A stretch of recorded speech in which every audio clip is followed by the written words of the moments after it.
¿A dónde está papi? ¿A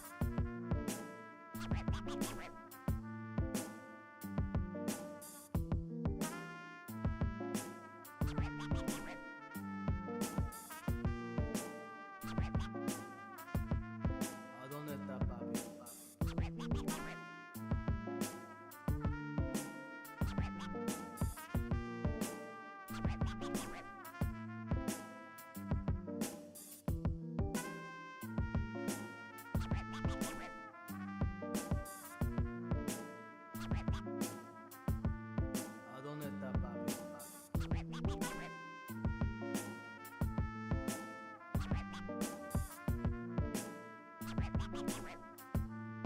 ¿A dónde está papi?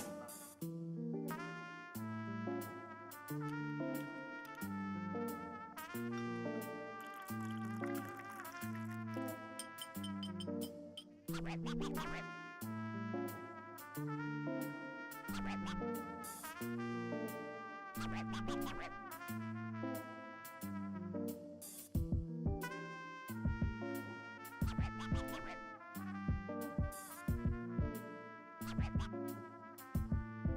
dónde está papi?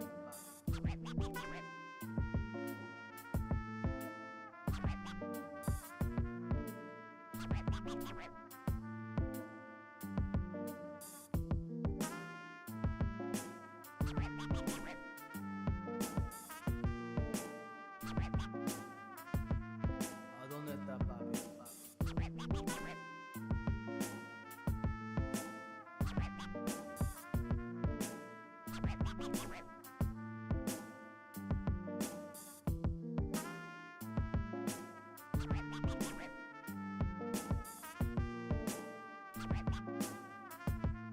¿A dónde está papi?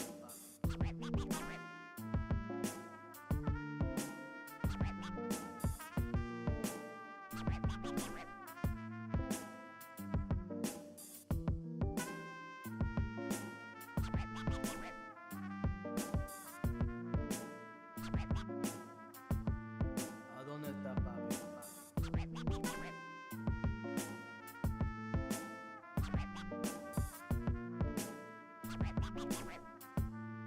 ¿A dónde está papi?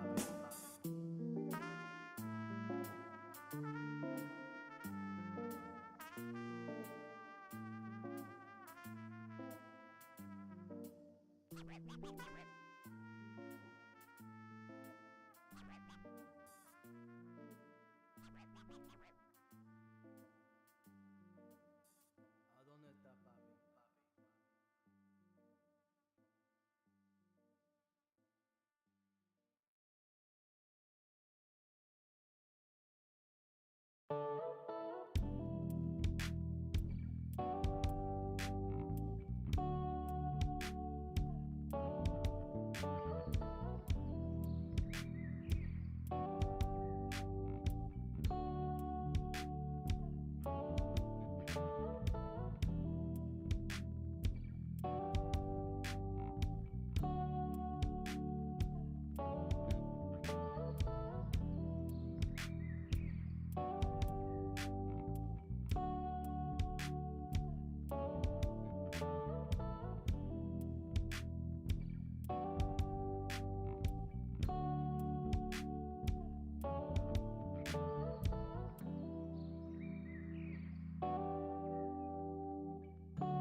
Welcome to the Thursday stream. I hope everyone's having an awesome Thursday. Welcome, everybody. Yellow King, how's it going? Thank you so much.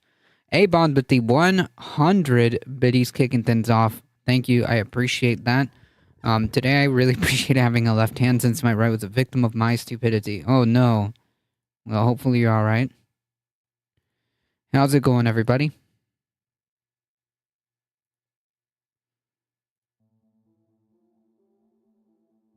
Firefly, welcome. Doing well now. All right, that's good to hear.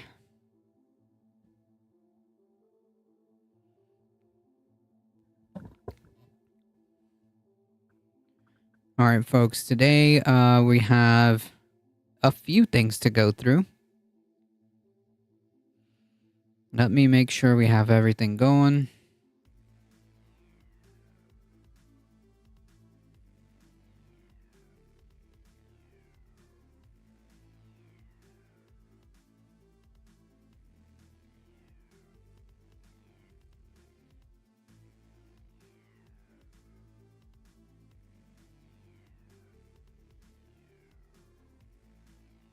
All right.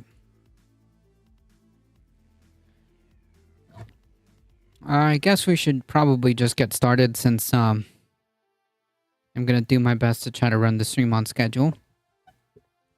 Folks, before we get started, if you enjoy the content and want to support this channel but cannot do so monetarily, I would highly encourage you folks to go to the YouTube channel if you haven't done so already and hit the subscribe button. It really does help us out. And we're at 247.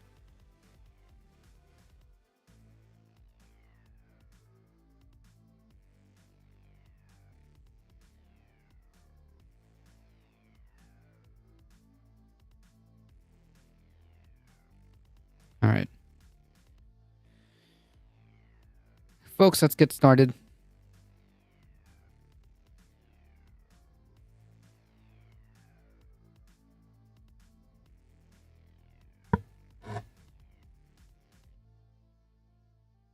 Nice.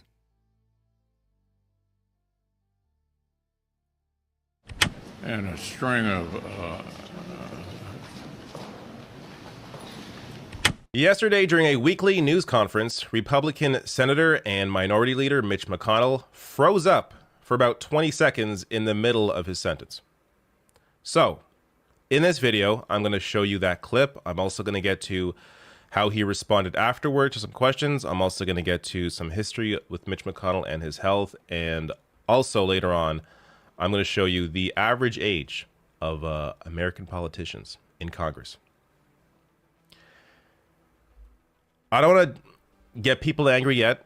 I know my viewership is all over the place in terms of age. This isn't necessarily about the number, but it does bring a different perspective to lawmaking when you have people who grew up in a much different time than what is going on right now.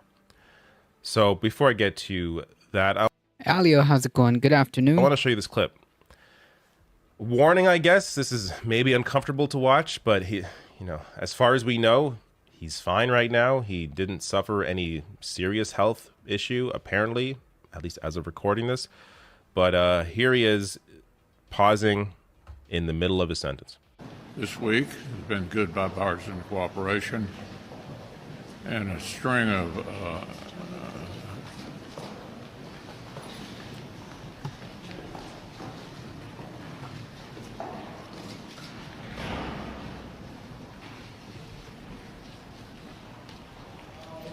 This is uncomfortable to watch. Are you good, Mitch? Okay, Mitch. Anything else you want to say, or should we just go back to your office? Do you want to say anything else to the press?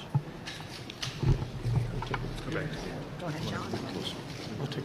A much different time, more like a different geological prehistoric era. True. Did Mitch's conscience finally catch up with him? He doesn't have a conscience. That's not a thing. That's not a thing with him. To do the things that he's done, no conscience there. No conscience there. Concussions can be damaging. Honestly, I have no idea. Zero idea of what just happened here. Other than, like, clearly, like, there is a cognitive blank. Could be due to age. Who knows? Let's go back to you. Go ahead, John.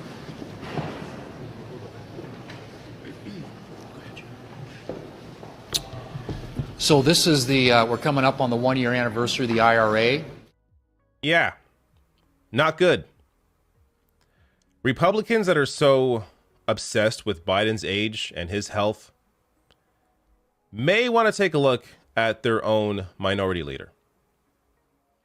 Imagine if Joe Biden during a speech or during a press conference froze up for 20 seconds before being escorted away, that would be headline news on Fox, on Newsmax, on Daily Wire, and all these places for weeks.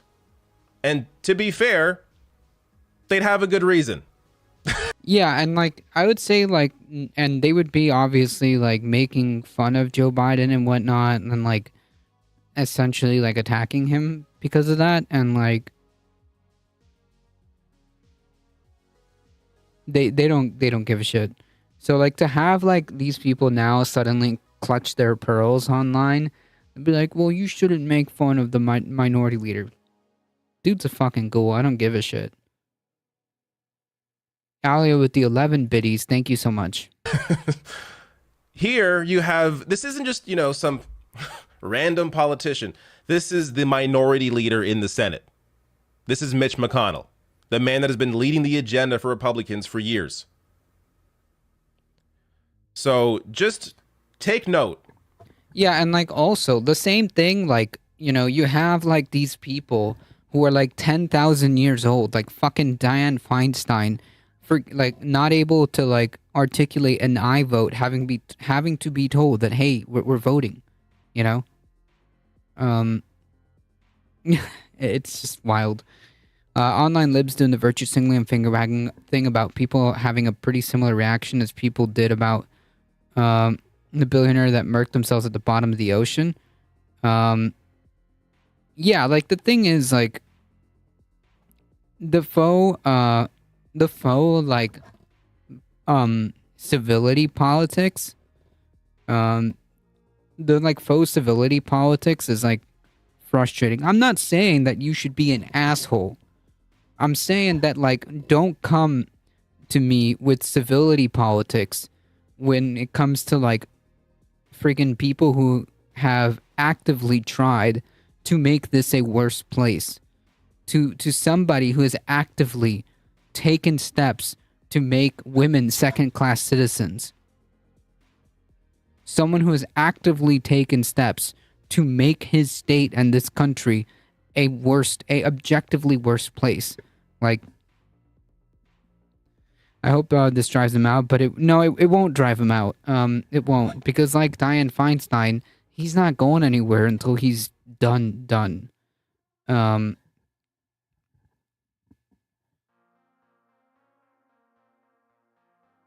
Don't knock Feinstein. She is saving the Dems the right to appoint judges. I'm not making fun of them.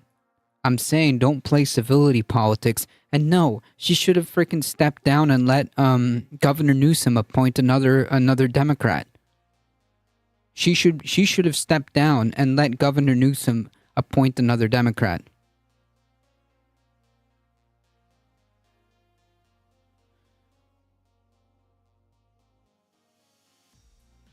My sympathy is for all the constituents in his state that he's denied healthcare and other material needs and other horrible shit he has done. Yes, true. She's not. She's prevented them from appointing more judges. True, actually. By refusing to... Yeah, you're actually right. By refusing to step down... And you're right. By refusing to step down and allowing... by refusing to step down and just simply allowing Governor Newsom to appoint somebody else in the interim... she actually did cause months of delay. So no. No. The Republicans won't let Dems replace her with another Dem. No, Governor Newsom could have replaced her. If she would have stepped down, the governor is the one that appoints another Senate, right? Like another senator. Newsom can't replace her now.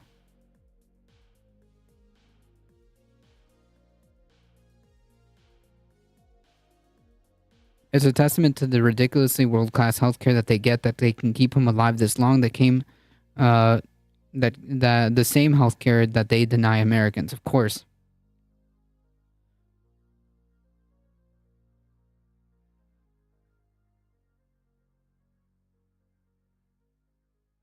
Feinstein is being taken care of by Pelosi's daughter. That's true. Newsom can't replace her now. What are you talking about? When she was having her health problem,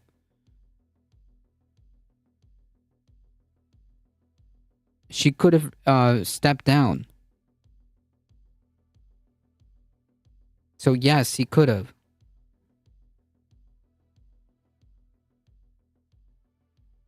The governor can immediately replace a senator who resigns or dies. True. There's no guarantee that the Senate would be able to get the replacement on the committee. Oh, I see what you're saying. There was a suggestion that she not resign, but Dems appoint someone else to the committee, which is what Republicans could have prevented.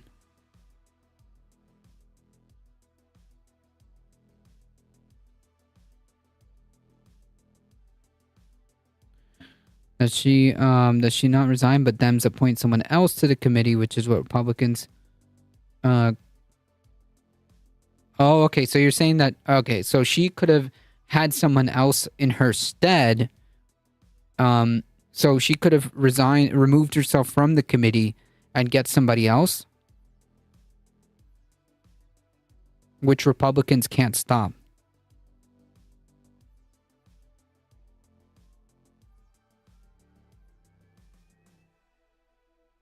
Schumer could have removed her from the committee. Gotcha. So she could be removed from the committee, replaced, and then she resigns, and then one hand washes the other.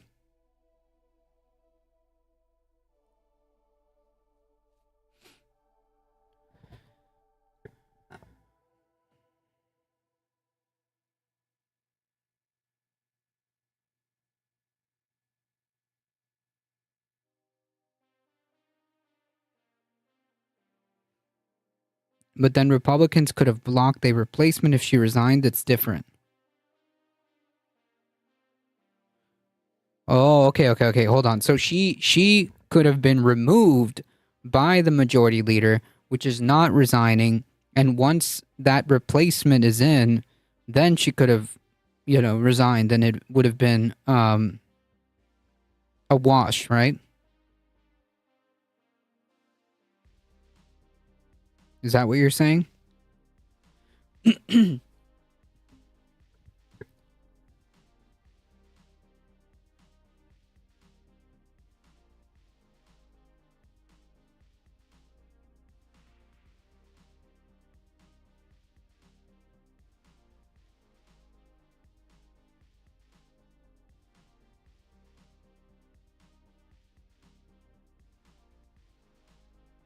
Because Schumer could have, she would have to resign for it to work smoothly. All the stuff Republicans could have blocked would be Dems trying to work around her not resigning.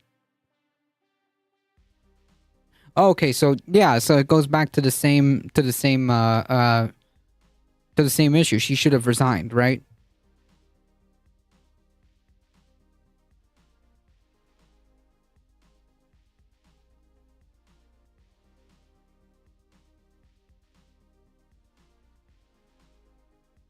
She would have had to resign.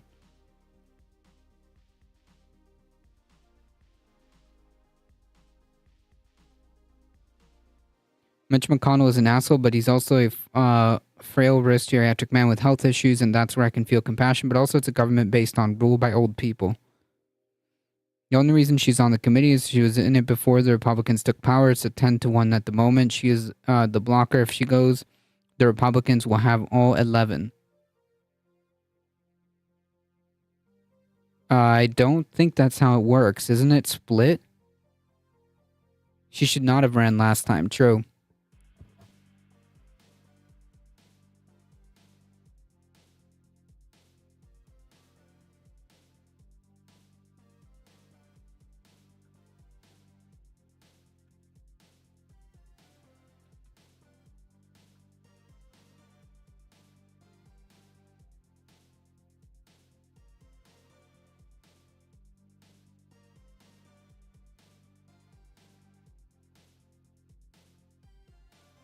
CNN pointing out Feinstein's confusion today. Yep.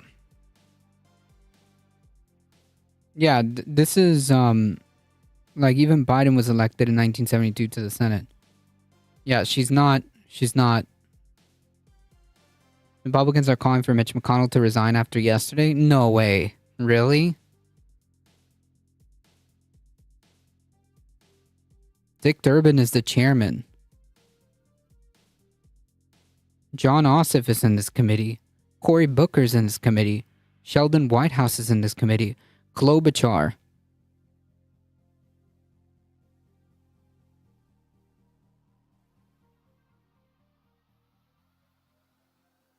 The Feinstein thing is quite difficult only because of who she's considered to be, her history, and how she came to office. One of those ideally would be good for her to go out on her own terms, but that time was maybe the best. Was maybe best in the last electoral cycle. Just a bit sad all around. Yeah, and it's really frustrating. Politicians should have term limits, age limits, and made to be wear their sponsors on their clothing like race car drivers. Yeah, I think we should have term limits.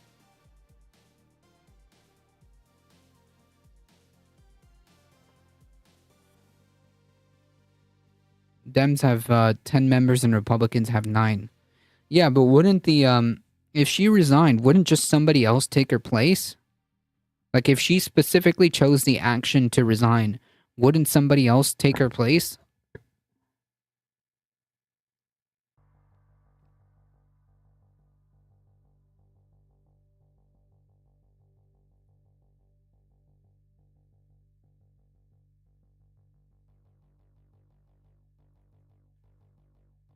Because it's not the same.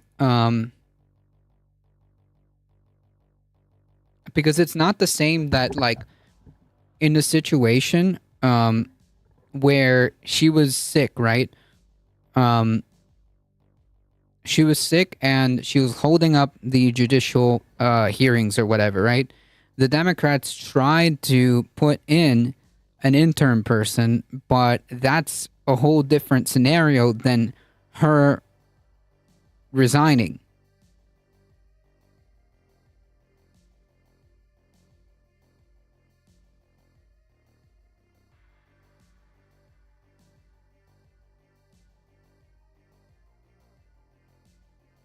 There are industries in the U.S. where leaders are forced to retire in their early 60s. The committee has to have a 60 vote to appoint a judge. If she goes, the Republicans will get the whip hand. No, if she were to be replaced,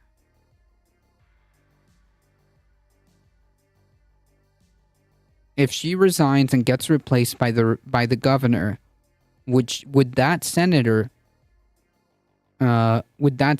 still be in the same committee? Would it just be a wash?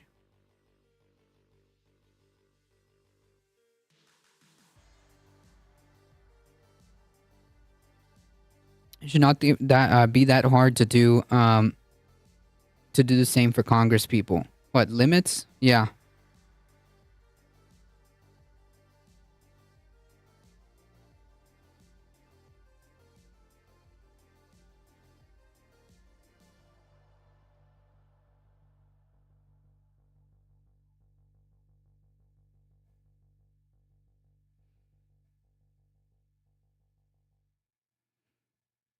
No, so who fills those positions?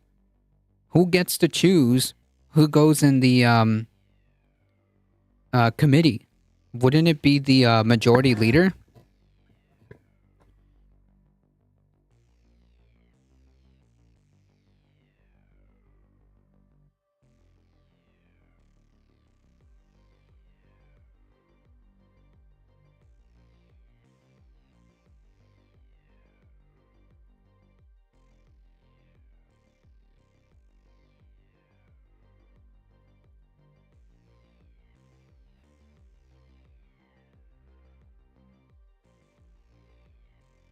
We don't need age limits so much as we need medical fitness tests focusing on mental fitness. If you're 90 and totally lucid, more power to you.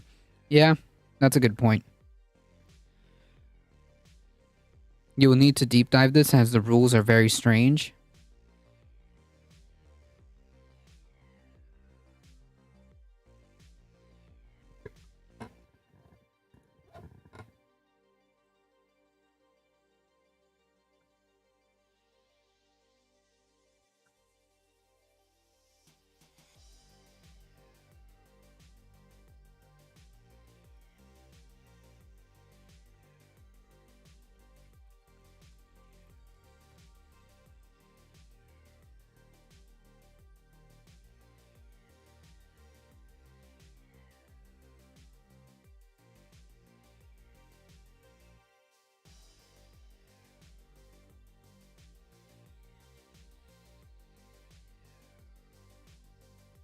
I don't know about term limits or age limits. We do need some kind of test, though. We still got Bernie.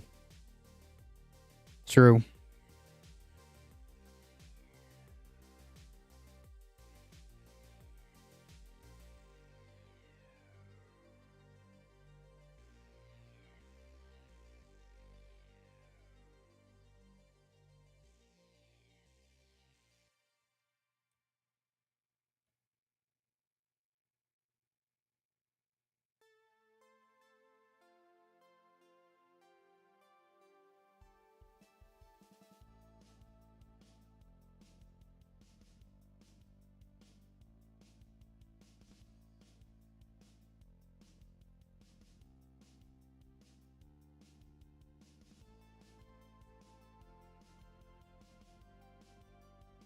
As long as a new committee member is the same party as the dead or resigned member, it's simple. I mean, like, it seems to me like each party assigns by resolution its own members to the committee, and each committee distributes its members among subcommittees. The Senate places limits on the number and types of panels any one senator may serve on and chair. Well, isn't this all determined by like the majority leader anyways, or the party that's currently holding the majority?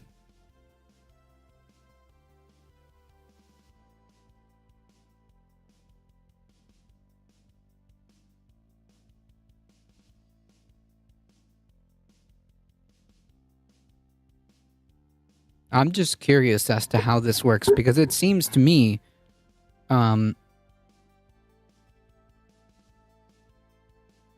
it seems to me like if the resigned member is of a Democratic is of the Democratic Party, and the governor appoints a Democratic senator,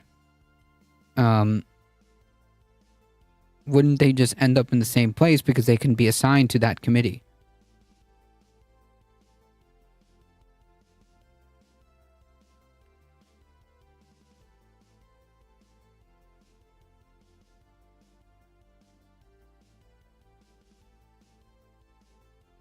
If there is any coverage of this at all on Fox and other conservative networks. The Republicans want her out so they can replace her. The Republican take over power to appoint judges, and all judge appointees will be Republican. Well, first of all, the committee can't just the committee doesn't choose the judges like completely, and Republicans can't replace a Democratic member.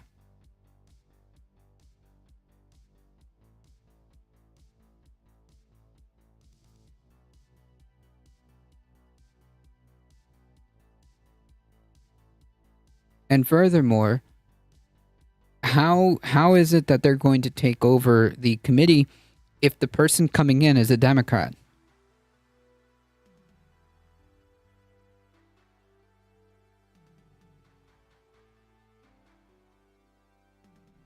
Because, man, just imagine if the shoe was on the other foot. Mitch McConnell, who's 81, has... I want you to guess in your head right now. How long do you think he's been in the Senate? When do you think he was first elected? 10,000 years ago. All the weird, real complicated stuff would be if Feinstein resigned from the committee but remained in the Senate.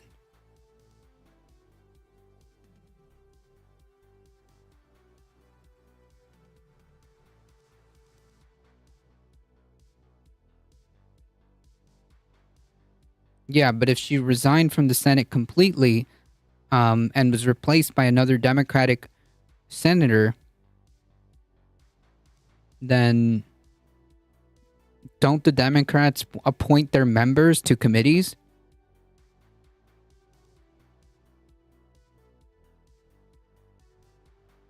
I know that like the rules are weird and wonky, but I don't think this is like one of those scenarios, right? I mean, I think one of the other questions that would need to be asked is why so many older representatives are both chosen by their parties and chosen by the electorate. The Senate is certainly the place where the older dominate, and that's possibly because they're viewed as the wise old heads who keep check on the House. It's quite a bipartisan phenomenon, too. It's not as if it's just one faction. Howdy.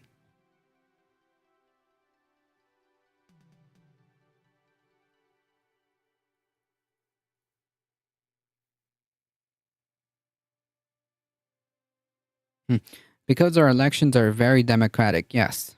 Very very democracy. Very democracy, much freedoms. Much freedoms.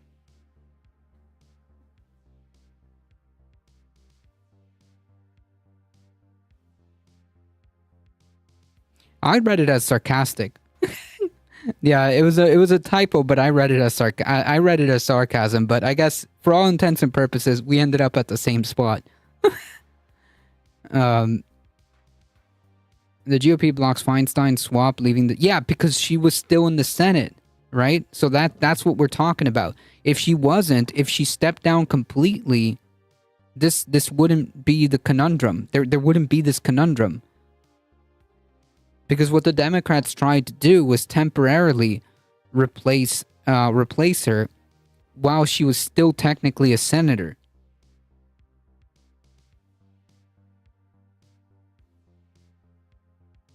The question is, what if she stepped down completely? Then Newsom appoints a Democrat, and that's it.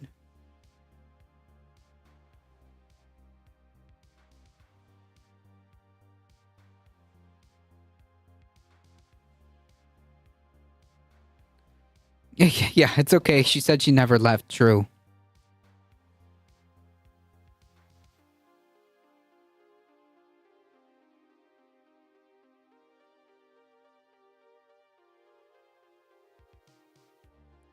Right. Again, it's the same scenario. She's still a senator. In this scenario that McConnell's talking about, she is still a senator. This is about the fight to replace her temporarily, even though she's still technically a senator. That's where the problem is here. This conundrum could have been avoided if she would have just stepped down completely.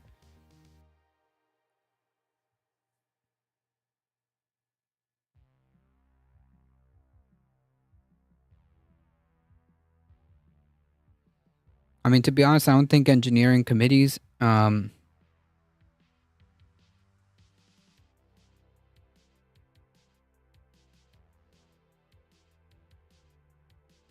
I don't think engineering committees is good enough reason to not have her being replaced. Looking past the whole issue of pushing her out, given who she is, it really isn't very good to have citizens being represented by what is effectively a group of unelected aides and assistants. I mean, yeah, because she can't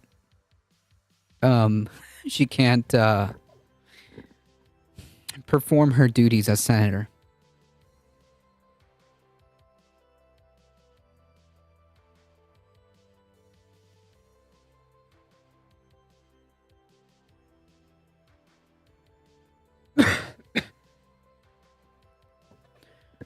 The committee will become ruled by Republicans. How, though?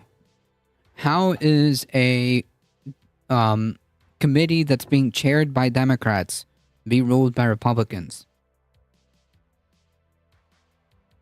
That's my question. If there are the same amount of Democrats in the Senate because one resigned and was replaced by another Democrat,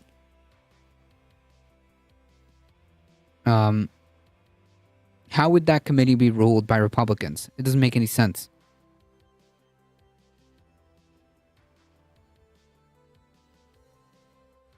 And I'm just talking Senate, not politician, not politics overall, just in the Senate. 1984.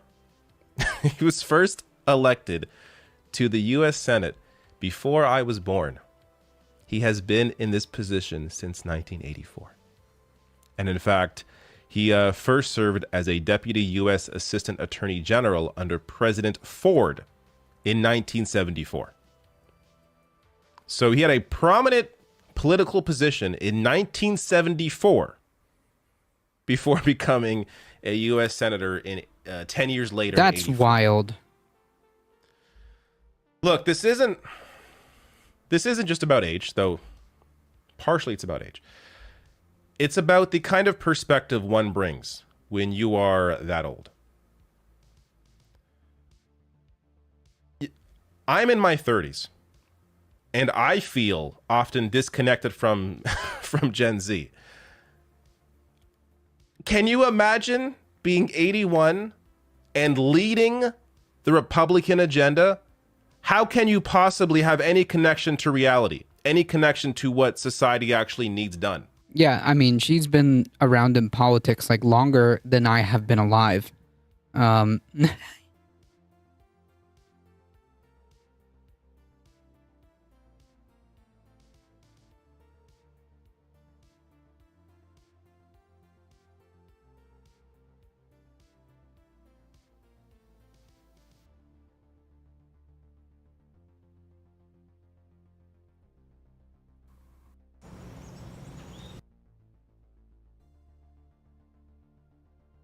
Literally 1984. It is just wild to me what people will continue to accept. And this is separate from his health problems. Put those aside. Just from perspective alone. Clearly, he's not connected. And I should be fair. I don't think it even matters in terms of age in that sense, because we're talking about a party that exclusively responds to the needs of massive corporations. And then as a way to get votes, they drum up these culture war issues out of thin air.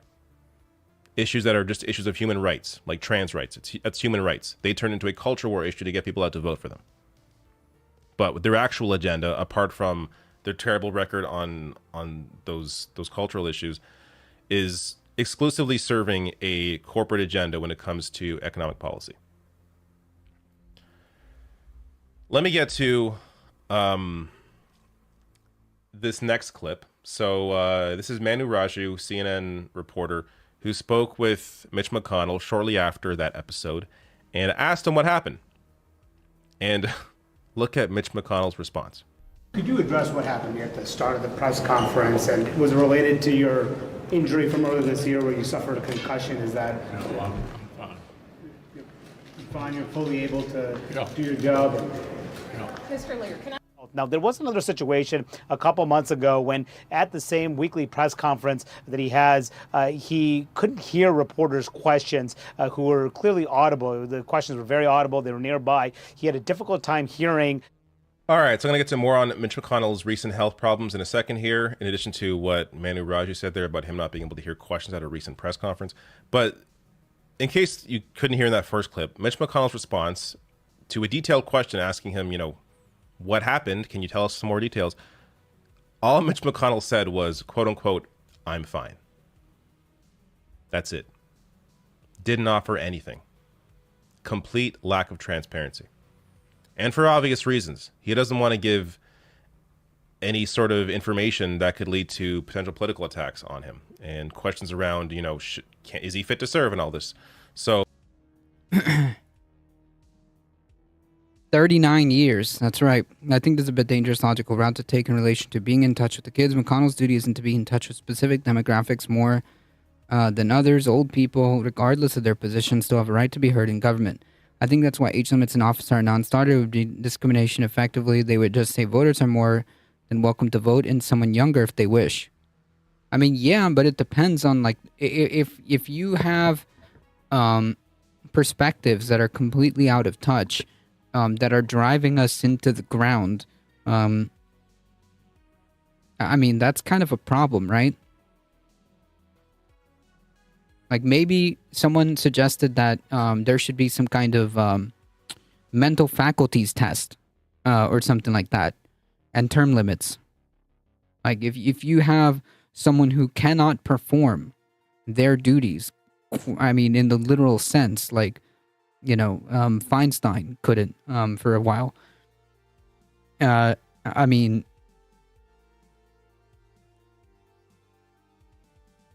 at that point, Oh, he's purposely, of course, not saying anything, but clearly there's more going on here. This isn't, if Mitch McConnell was, 40 years old and that same thing happened, I think it'd be clear that it was some sort of anxiety thing, a panic attack, anxiety attack. And that's what likely led to that. That's happened before to other people on air in news networks. I've seen that happen. and they've talked about it. But this is a separate issue because of all of Mitch McConnell's recent health issues that led up to this. So starting with this that came out in the wake of him freezing up, McConnell fell recently at a D.C. airport. So NBC News here reporting, the fall, which has not been previously reported, occurred July 14th after the flight out of Washington was canceled while everyone was on board. McConnell, who was a passenger, had a face plant, quote unquote. Someone who was on the plane at the time but did not witness the fall told NBC News. The passenger also said they spoke to another passenger who helped tend to McConnell. McConnell has also recently been using a wheelchair as a precaution when he navigates crowded airports, said a source familiar with his practices. And also more on his recent health problems. He sustained a concussion and a cracked rib in a fall in Washington this year, and he spent 6 weeks away from the Senate. He fractured a shoulder in a fall in Kentucky in 2019, requiring surgery. Look, to me, the big issue with McConnell isn't necessarily these health problems, which... Yeah, and like, you know, you have people like Pelosi's family kind of like, I don't know who's like keeping her there. But yeah. She should have resigned. You could argue is enough for someone to think about moving on. The issue for me is who he is as a politician and the terrible agenda he has pushed forward for his entire career. He got Trump those 3 Supreme Court picks. He has been the leading voice for the Republican agenda for decades. So every terrible thing the Republican Party has done that they have accomplished, that has gotten through the Senate, has been through Mitch McConnell. Let me get to another clip. This is, so you see what happened here in text, but I want to show you the video because it really shows, I think, a complete disrespect to not just the media, but also to society as a whole. Do you have anybody in mind to replace you when you're no longer the conference leader?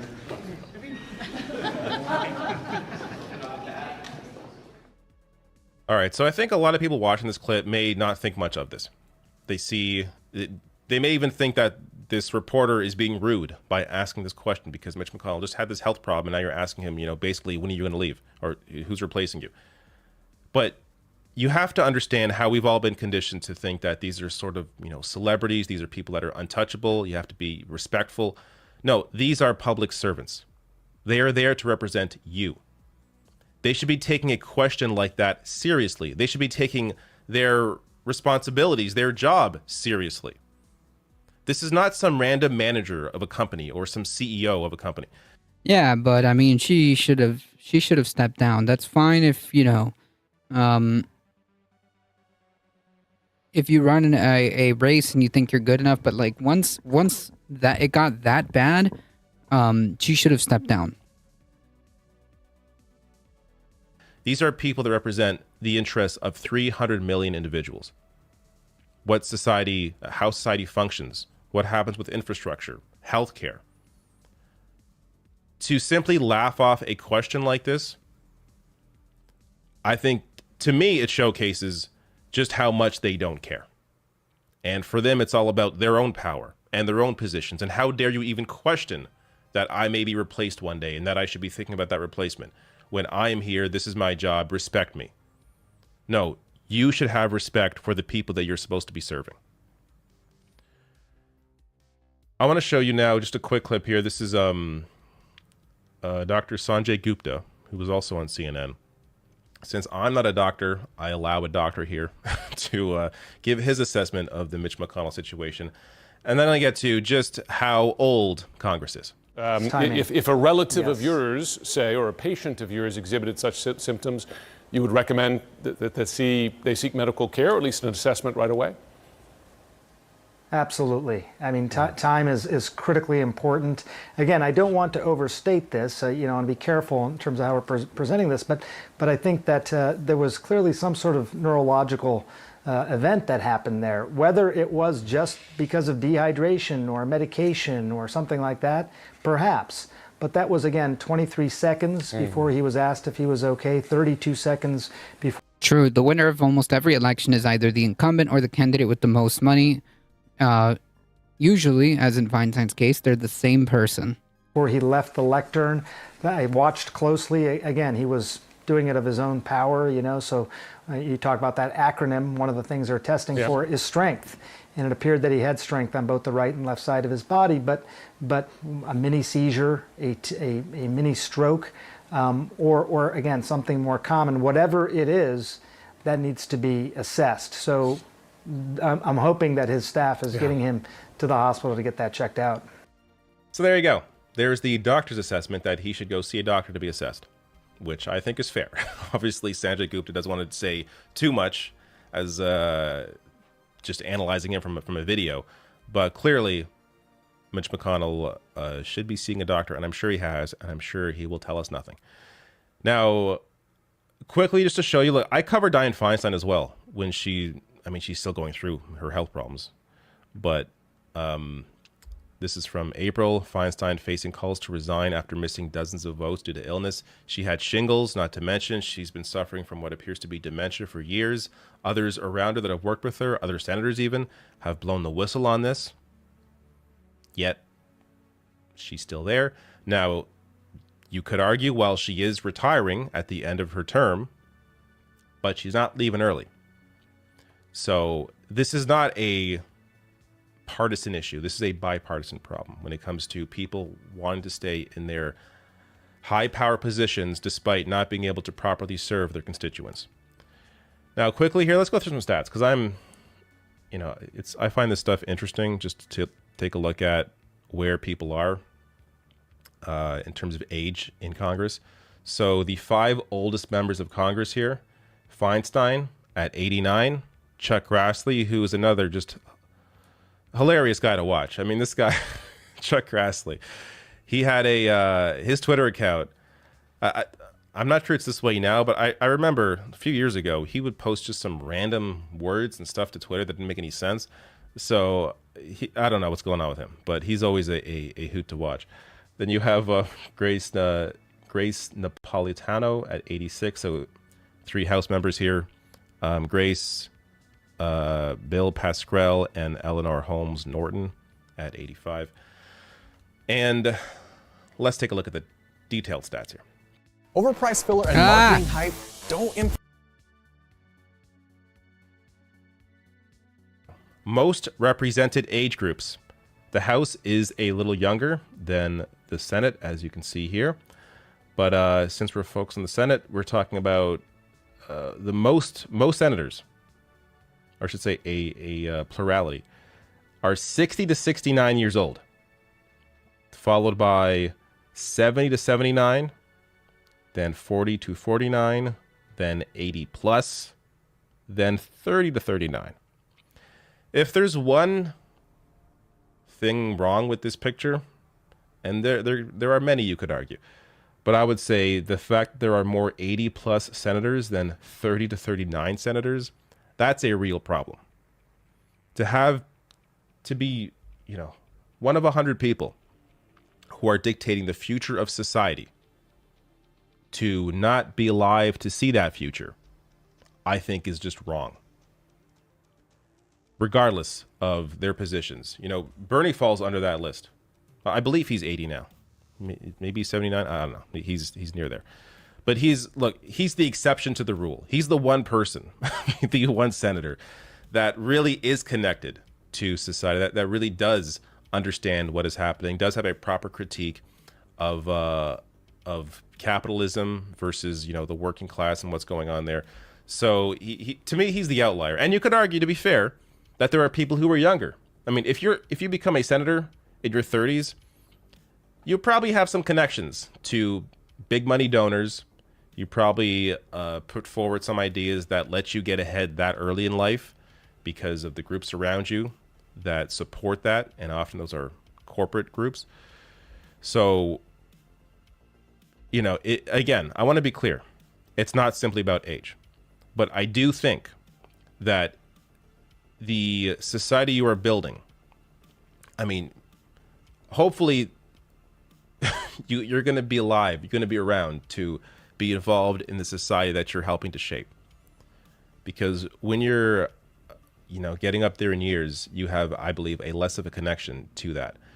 And just to point out here, the average age of a senator is 64. Now, these are the generations. So baby boomer is much too high here at 65%, followed by Gen X, then the silent generation, and then millennials. And there's only one member of Gen Z, I believe, in Congress, and that is Maxwell Frost. So that's at 0.2%. And per party, Republicans are a couple years younger than Democrats, and independents sit at 68. This is a very sensitive topic because when it comes to age, it's not clear-cut. As I said, Bernie Sanders, fantastic politician, and he's one of the older members of the Senate. That said, I don't know. For me, it's less about the health problems. It's more about the perspective and what perspective you're bringing to Congress. And when you're someone who clearly is very... I mean, you could make an argument for both, right? Because obviously, if you cannot perform your duties, then why are you there? Connected from the rest of the country, and you could argue that is the majority of Congress. But I would love it if people that were 80 plus were really concerned about the climate crisis, but I feel like most of them just aren't, for obvious reasons. They're not going to be around for the worst of it. So you see that represented in the total lack of urgency around that issue. But even when it comes to things like healthcare, when they themselves and people they know are well connected, are on Medicaid or on Medicare, I should say, it's just a different experience than people who are struggling, who are young. Healthcare is incredibly expensive when it's on private insurance compared to a country like mine, where it's guaranteed to you, that allows me to do the things that I want to do, like start a new venture, do this job that I'm doing right now without worrying about losing healthcare. So there is just a whole slew of issues that is very different when you are of a certain age compared to, someone younger coming in. I'll say it again, if I had a job with their salary, benefits, and perks, I would stay too. Most of us don't have it so good. Sure, one of the problems is the Democratic leadership cut their political teeth in the 80s, and they're still scared of Reagan. That's a good point. But they're all millionaires, it's not like they need the money. Yep, what we need above all else is a consequence for violating your oath of office while serving in public. Yep, which seldom happens. But to me, this Mitch McConnell story is just a reminder of how disconnected many of these people are. True.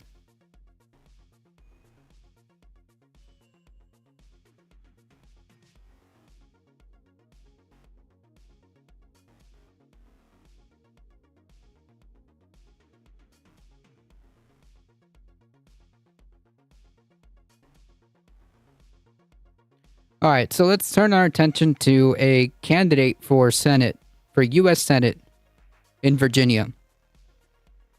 Sharpie Diesel with a tier 1 sub for 7 months. Thank you so much. I appreciate that. I don't trust that hair. Oh no, is it because it's curly?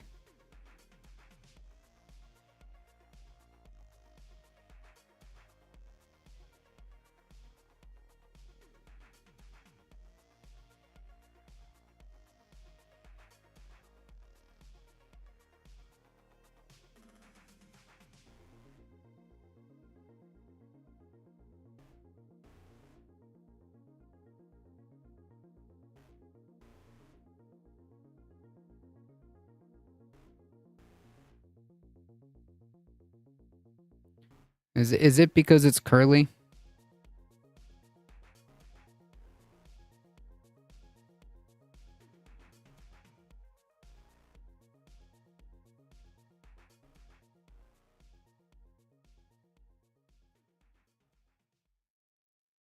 It's to something, I'm not sure what.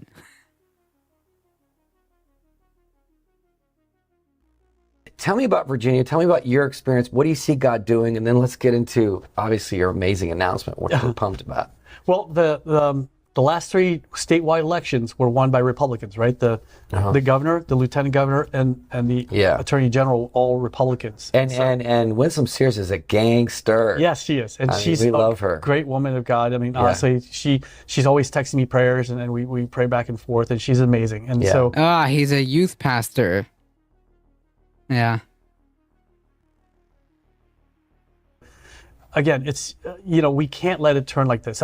There's a place in Monterey, California called He's a Christian nationalist. Point. Yeah. The original name was Lovers of Christ Point, but now it's become, they took out the Christ, it's Lovers Point, and it's really, Monterey is a very dark place now. Yeah. A lot of witchcraft and the Wiccan community has really taken over there. And The what? Yes, the real problem. The real problem is the the Wiccan community taking over, and there's a lot of witchcraft in California? Question mark. Okay, the ramen shaman. We can't let that happen in Virginia. Virginia is, I mean, especially down in Roanoke, they're God-loving people. Right. Richmond too, and Virginia Beach, and we just need to mobilize Christians across the nation. I mean. All right, so there's the content warning. You be you and I'll do my pagan thing. Don't mind me. That's the problem. They do. Wait, youth pastor, is that code for?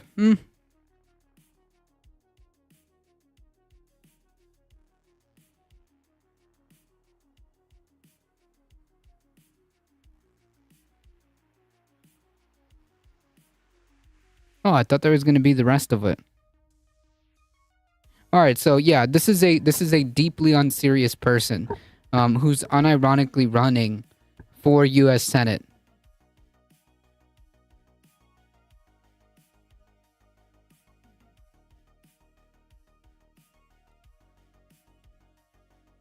He's running for U.S. Senate on the Republican side, saying that we don't need to turn Virginia into California because Wiccans have taken over California, question mark.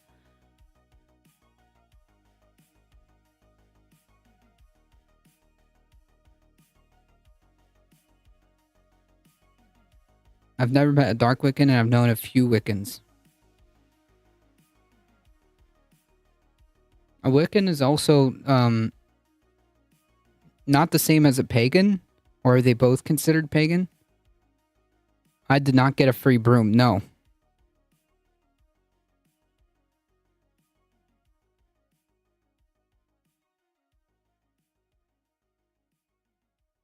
Okay, so we'll just turn it into Massachusetts. Yeah. Deeply unserious people, folks. Being God-loving or God-fearing is not a virtue. Correct. Are they that desperate going back to the 1690s hysteria to win office? I mean, like, they don't really change, right? The tactics of, like, these reactionary conservatives don't really change at all. It's always the same playbook, just repurposed and repackaged depending on what, modern time it is at that point. Christians usually use pagan as a catch-all. Gotcha. Okay, it's a blanket term. Gotcha.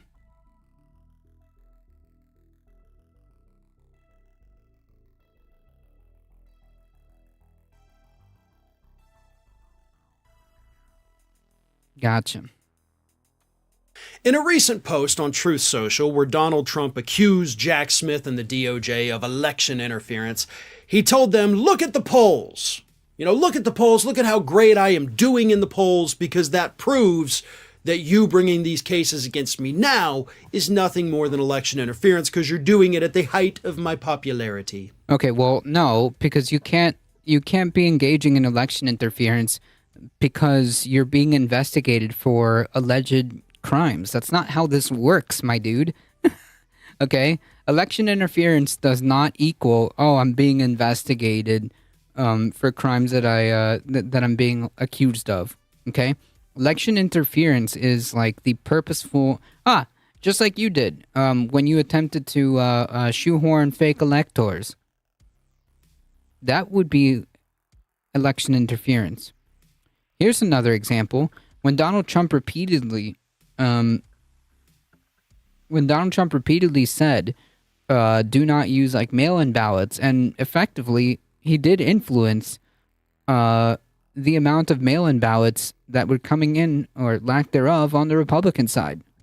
But no, a criminal investigation is not election interference, dude. You put yourself in that position. Well, unfortunately for Donald Trump, Pew Research Center has in fact looked at the polls, because that is what Pew does. And they have now released a new poll tracking your popularity over the last year. You know, right before right before the FBI went down to Mar-a-Lago to get their classified documents back. And your popularity among Republican voters has fallen 9 points in the last 12 months. To be fair, that's Donald Trump is going to win the primary with overwhelming Republican base support. So I don't know. So last July, again, right before the FBI went to Mar-a-Lago and we learned about the documents case and all of that, before Jack Smith was appointed special prosecutor, basically the only legal problem Trump had at that point was the investigation taking place in Georgia, and it was in its infancy at that point, so nobody really knew what was going to happen. So Donald Trump was flying high in July of 2022, and his approval rating among Republicans was 75%. Now this July, after 12 months of scandals and missteps and horrible media... Oh no, it's still above like 60%, right? Thank you for the follow, Daliban? For the Daliban in Salah. Appearances and rallies, Donald Trump's approval rating among Republicans has now fallen to 66%. Wow, it's above 60%. Now, 2/3 of the party still approving of you is pretty big, but it's a 9-point drop from where you were at this point last year. Not to mention the fact that your unfavorable rating in the Republican Party has creeped up 7 points since this time last year. It was 25% last year unfavorable. Right now, 32% unfavorable. Biden, meanwhile, has also suffered a bit of a drop in his popularity. He's dropped 4 points since this time last year. But a 4-point drop is a hell of a lot better than a 9-point drop. Not to mention, among the public in general, 63% of Americans of all political affiliations have an unfavorable opinion of Trump, an increase from 60% last year. So it's not just that your popularity is falling among Republicans, even though you still get a majority approving of you. It's that the public as a whole, 63% say, I do not approve of this guy. And here's why that matters. Donald Trump is the Republican frontrunner. And barring any weird things, which we still have 2 indictments coming against him, and that could hurt him tremendously because these are bigger and far more serious than the indictments he's already had. But let's say his poll numbers hold steady. All poll numbers that he has, negative, positive, all of it. Let's say they hold steady and he wins that Republican nomination. Republicans are then saddled with a presidential candidate that 35% of the party says, I hate this guy. I don't want to vote for him. 63% of the country says, I hate this guy. I don't want to vote for him. So basically, you've got all the Democrats. You've got nearly all of the independent. That's not true. I don't think that all the Democrats are fired up to freaking vote for Joe Biden, given his current poll numbers. I don't think that's accurate. I think that's underestimating how close this election is going to be. Okay, is it possible? In fact, I will say, and I will continue to say, because I've said it in the beginning,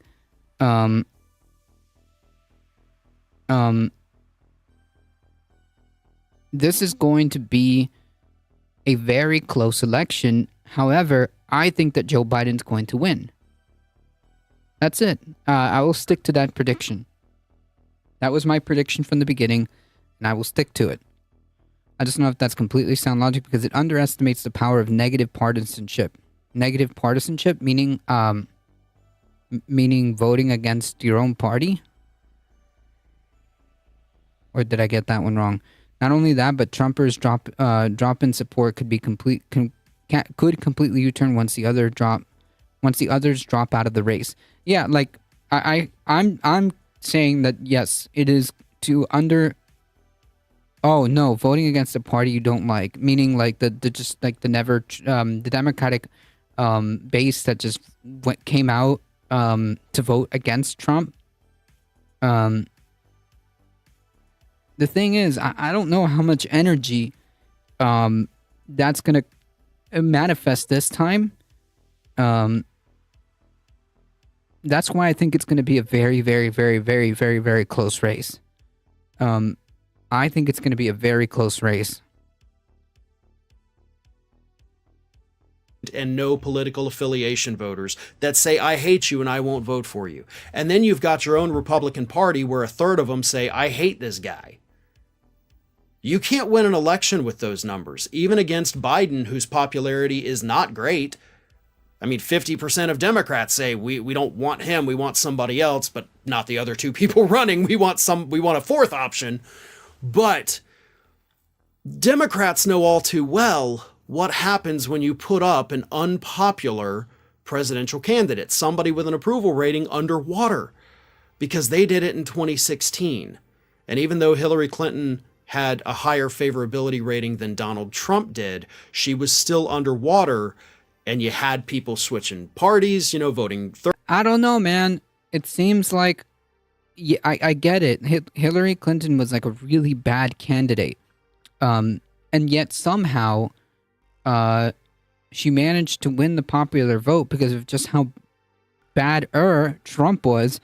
But now that we have Biden, I don't know how much, like, this is a different scenario is what I'm trying to say. I don't know how much energy you're going to be able to manifest to recreate the same scenario of 2020. Does that make sense? Because, like, 2016, all right, 2020 was a defining factor, I think, for the Democratic Party. And their only play, honestly, sorry, let me rephrase that. 2020 was a freebie for the Democratic Party. Okay, 2020 was a freebie for the Democratic Party. I don't know if they can recreate that now that Biden's been in office. Does that make sense?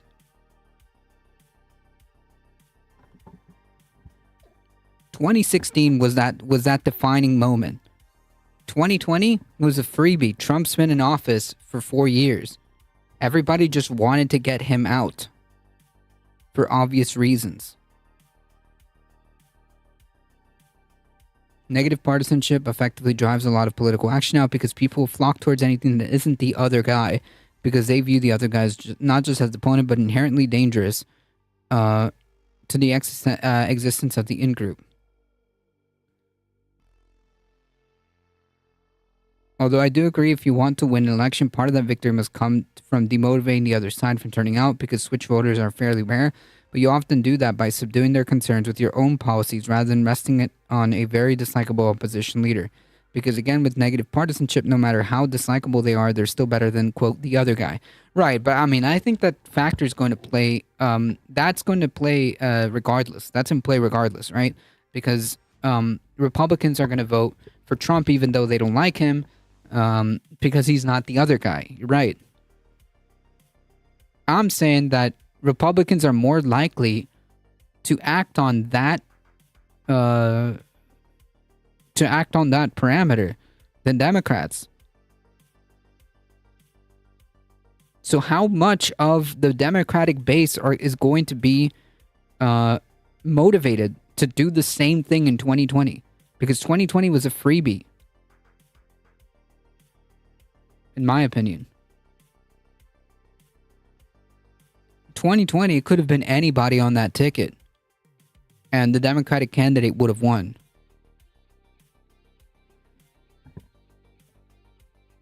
R's are more loyal than D's. Yes. Yes.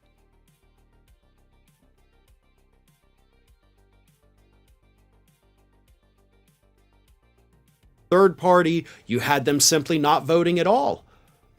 And just, tens of thousands of people doing that, not even hundreds of thousands, but tens of thousands, cost her that election with the Electoral College. So Trump could be in the same situation that Hillary Clinton was in 2016. Most people don't like him. A third of his own party doesn't like him.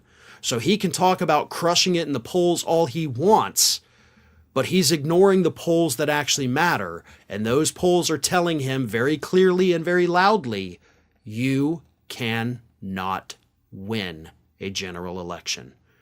And by the way, having somebody that unpopular at the top of the ticket is absolutely going to hurt Republicans in all down ballot races too. So not only is Trump going to lose if he's their nominee, but him being the nominee for Republicans is probably going to cost the Republican Party the House and the Senate as well. So, silver linings all around, I guess, if, and that's a big if, these numbers hold steady for the next year and a half. Right, because, here's the question. I think it was James who pointed it out. What happens when all the other candidates drop out or get crushed or get steamrolled? Because, obviously, none of those candidates that are currently in the field have any chance to beat Trump in the primary, okay? No candidate is even close. So, for all intents and purposes, we can say that Trump is going to be the nominee, right? So what happens to all those, to all that support? It's just going to coalesce behind Trump, all right? They say they don't like Trump. They say, in the polls, they say, I don't like Trump. But they'll still vote for him when push comes to shove. Because he's not a Democrat. It's that simple. And I think that's do not underestimate that. Do not underestimate that. This is going to be a close election, period.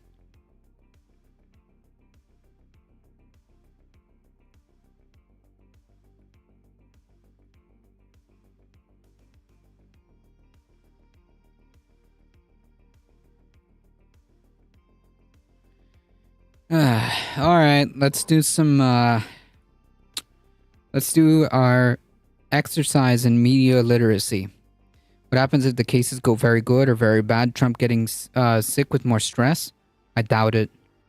I doubt it. If these cases manage to resolve themselves, it's not going to stop him from running. It might hurt him in the general, but it's not going to stop him from running. And I don't think that people care that the dude's committing the stuff that he did, if he gets convicted. I don't think that they care. I mean, the guy literally said, I can shoot somebody in Fifth Avenue and they'll still vote for me. So I don't think it's a factor as much, other than, he won't be able to campaign as much. That's it.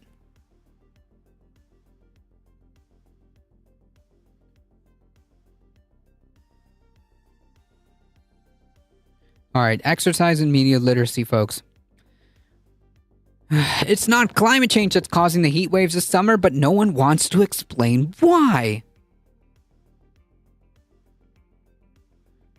Even though we just had a study come out that says the exact opposite. A study, mind you, of various climate scientists. Not a journalist, not an opinion. This was actual people on the ground evaluating the data.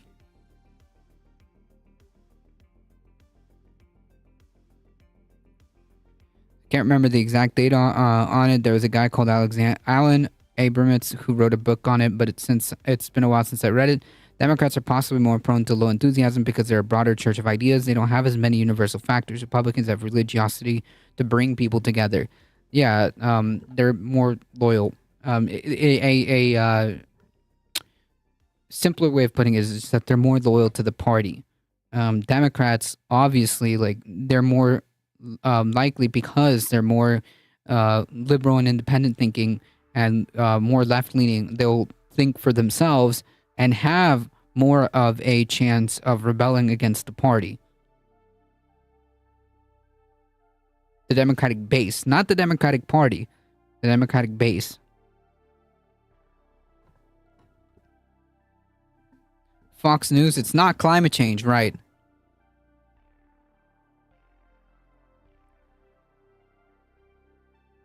ABC News reports Trump faces 2 more obstruction charges in Mar-a-Lago case tonight.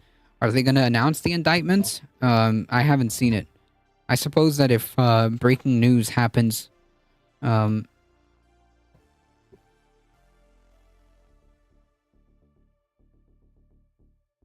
we'll hear about it. In the 1930s, the government heat wave index was 4 times higher. Hey, folks. Here's a question. The claim is that this has been back-to-back records for temperature.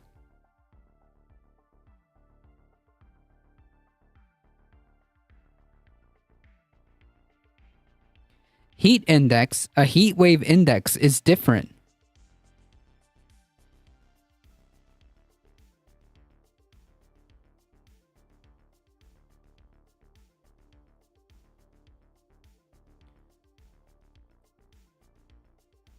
A heat wave index is known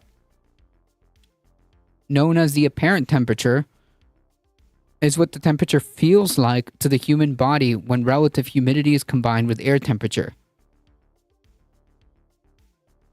Okay?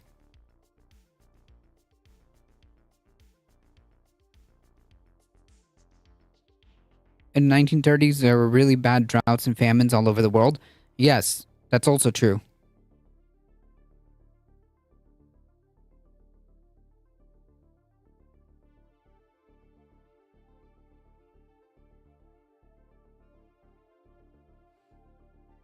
There was a break in the trend when our solar system passed the galactic equator a few years back.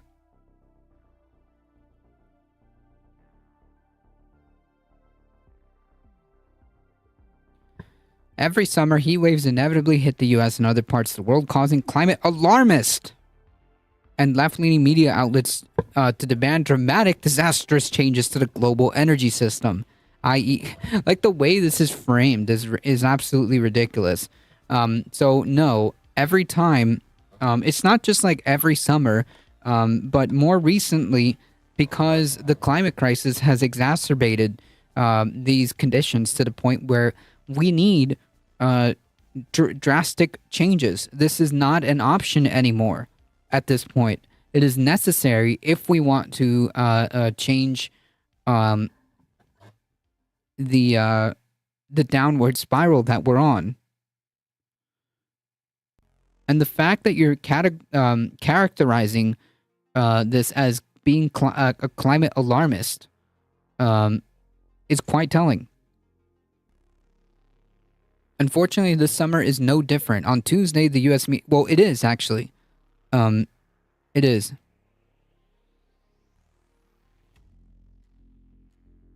On Tuesday, U.S. media outlets published a wave of stories about supposedly historic heat waves in Europe and North America. For example, the Washington Post published an article titled "Heat Waves in Europe Virtually Impossible Without Climate Change," study finds. Right, because they're publishing a story about a study that came out that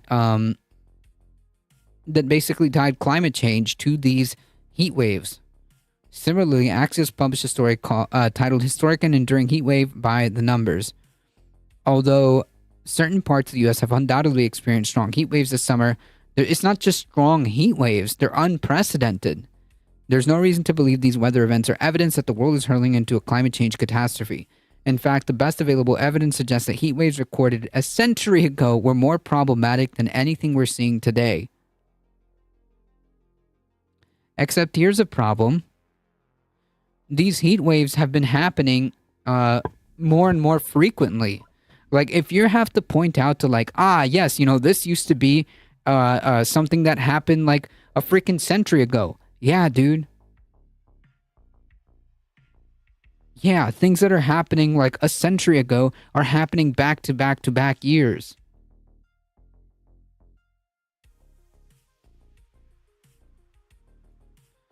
The atmosphere is superheated by an average of 30 degrees Celsius for a period of 4 years, then it cooled back down to normal and is rising again exponentially.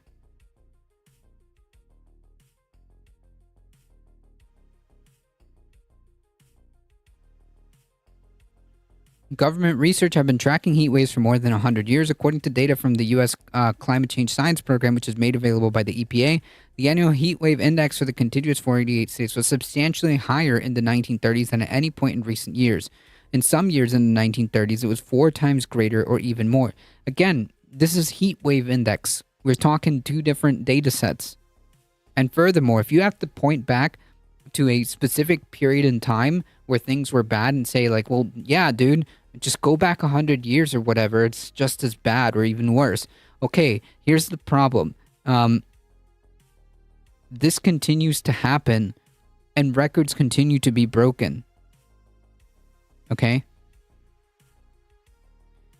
The Florida coast was literally hot tub temperatures. Okay? That doesn't happen. That's not normal. That's not normal.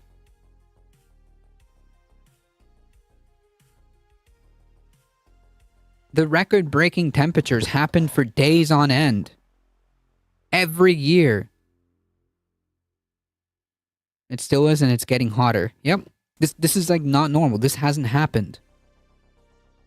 To point back in like this one slice of time and say like, oh yeah, dude, this has happened once before. Yeah, 100 freaking years ago. Not this summer, last summer, the summer before, and probably next summer too. Additionally, NOAA has a large database of daily temperatures that go back to 1948. NOAA used 1,066 weather. Okay, temperature is not the same as heat wave index.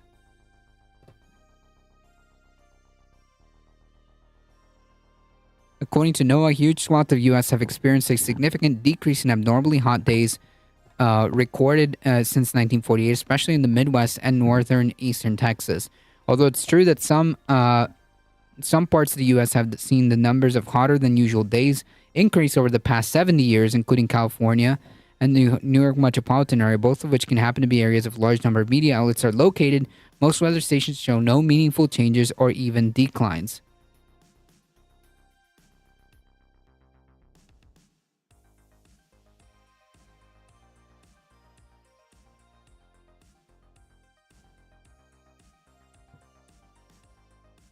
Funny thing is, their own internal studies showed that this was going to happen. That this shit was starting to happen. Yep, the fossil fuel industry is working overtime. Wait till the currents in the Atlantic fall victim. Wonder how they will spin it. They'll call it like woke currents stopped functioning.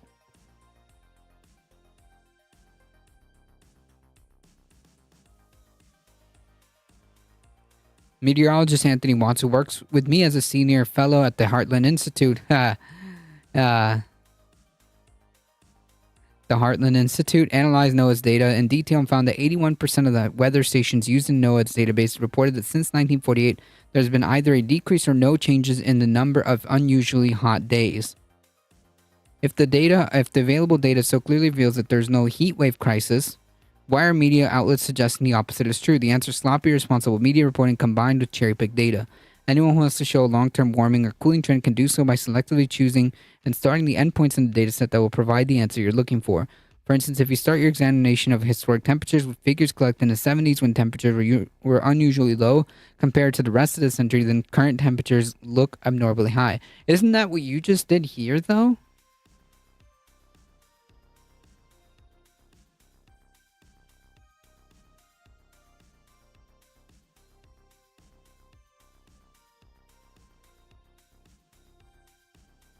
Aren't you cherry-picking the data set to paint the picture that you want? Here's a question. Why specifically the 1930s? when you know that we can go back, when you can go back even further.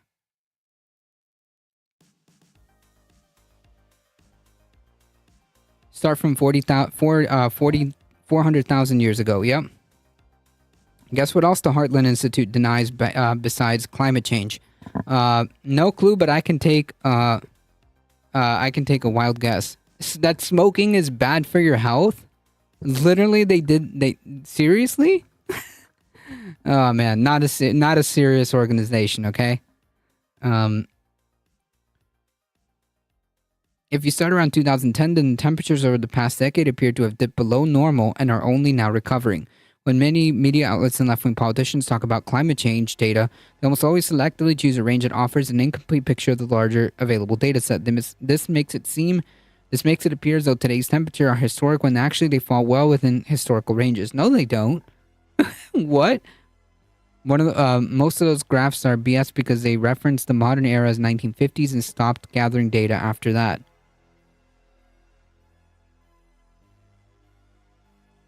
Yeah, and like not only that, like why are you specifically cherry picking a particular data set to illustrate the point that you want to make, and you're not even using temperatures. You're putting a graph about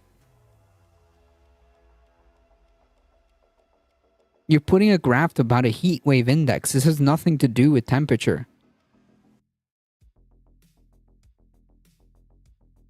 Oh, and also, by the way, the person who wrote this is, and this is true, not a climate scientist.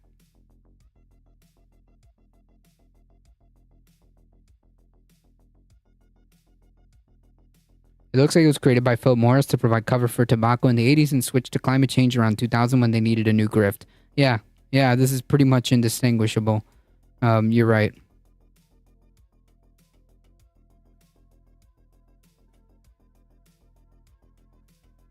Another problem is that the media outlets have been using temperature forecasts in their news reports as if those figures are actual temperature data. What? A forecast is, by definition, a guess, and some alarmist analysts have made a bad habit of incorrectly predicting insanely high temperatures that never come to fruition. Bro, are you serious? There's literal pictures of the actual thermometer. There's literally pictures of the thermometers in Florida, in Death Valley. What are you talking about?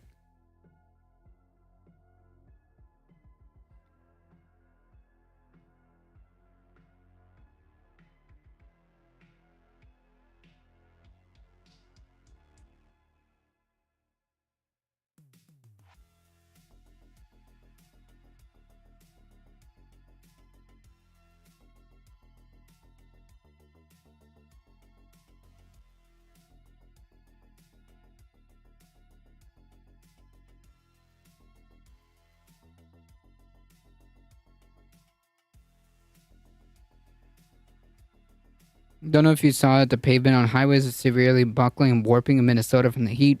Oh yeah, you can send me that by whispers.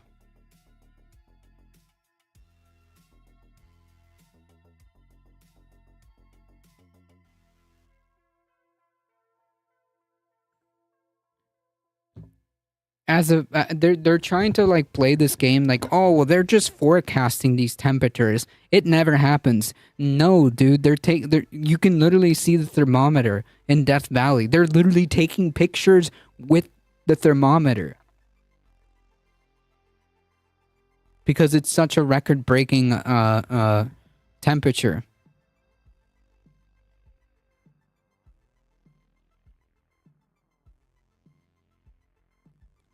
For example, The Telegraph, one of the largest papers in the U.S., published an article on July 18th in which the author claimed the European Space Agency said thermometers could tip 48 degrees Celsius in Sardinia and Sicily, while the temperatures in Rome and Madrid could reach to the mid to high 40 degrees Celsius. In drought-stricken Spain, temperatures were set to reach 44 degrees Celsius in Catalonia. None of these predictions came true. In fact, some of them were off by several degrees or more. Bro, are you serious? July 18th. Well, I can't go back to that date. Hold on.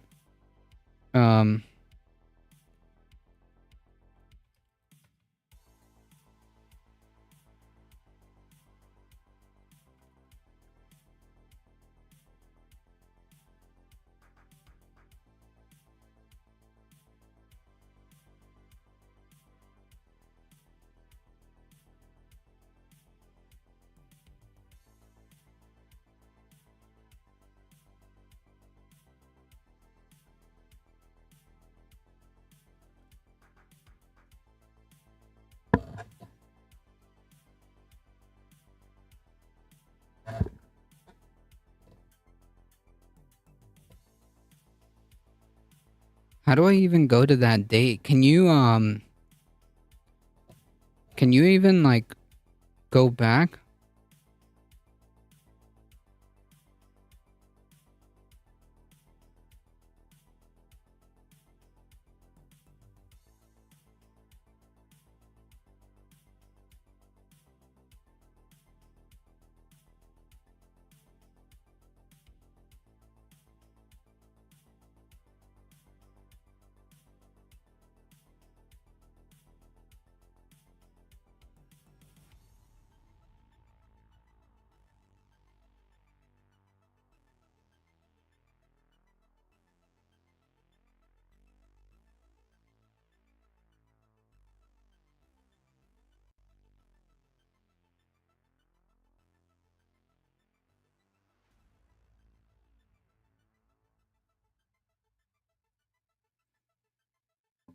None of these predictions came true. In fact, some of them were off by several degrees or more. Like if you say that like, oh well, he said it was going to be 44, but in fact it was 42 degrees Celsius. Heat waves happen every year, but this isn't evidence that Americans are facing a global warming crisis. When heat wave data are put into their proper historical context, it's clear that everything humans are experiencing today has been witnessed in the past. The ugly truth behind climate alarmism is that much of it's driven by radical ideological agenda that is seeking to transform the global economy and American society, not by science. The best way to fight back is to use cold, hard facts. And those facts plainly show that there's no reason to panic over our ever-changing... Ah, yes! Dude, true. Our climate is just changing, and that's just the way it is. When in fact, that's not really the case. If you want to talk about heat waves in specific... which Conscious Connect just pointed through this my way. You can evaluate the trend of number of heat waves, the length,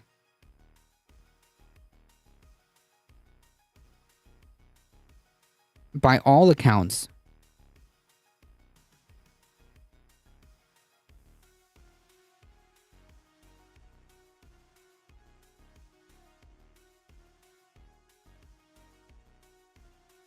And this is from the EPA, the same source that this person tried to cherry pick from.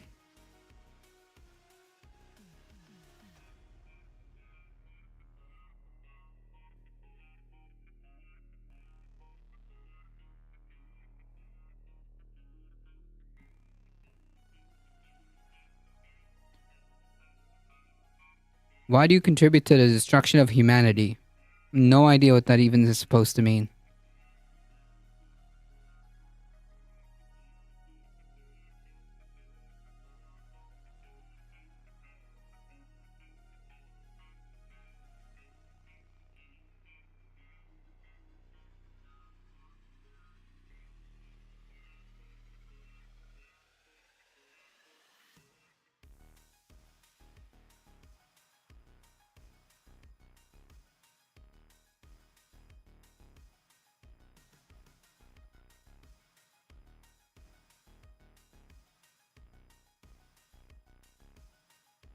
Wait, in the same source that he attempted to drag this out, with the same graph,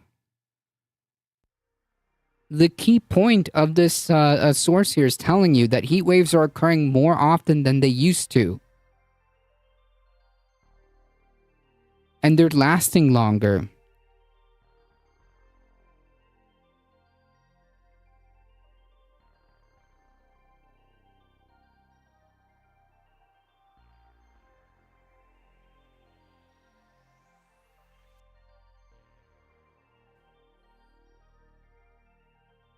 Heat waves have become more intense over time. During the 60s, the average heat wave across 50 cities in Figure 1 and 2 was 2 degrees Fahrenheit above the local 85th percentile threshold. During the 2020s, the average heat wave has been 2.3 degrees Fahrenheit above the local threshold. Of the 50 metropolitan areas in this indicator, 56 experienced a statistically significant increase in heat wave frequency between the 1960s and 2020.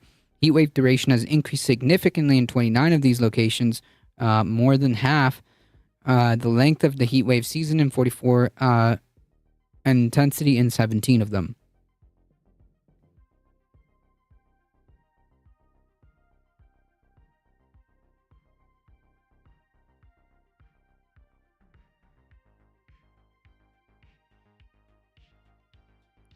They explain why. You see, he left out this very important context, which I think the simulacra alluded to as well. The long-term records show that the heat waves in the 30s remain the most severe in U.S. history. In U.S. history. The spike in Figure 3 reflects extreme persistent heat waves in the Great Plains region during the period known as the Dust Bowl. Poor land use practice and many years of intense drought contributed to these heat waves by depleting soil moisture and reducing moderating effects of evaporation.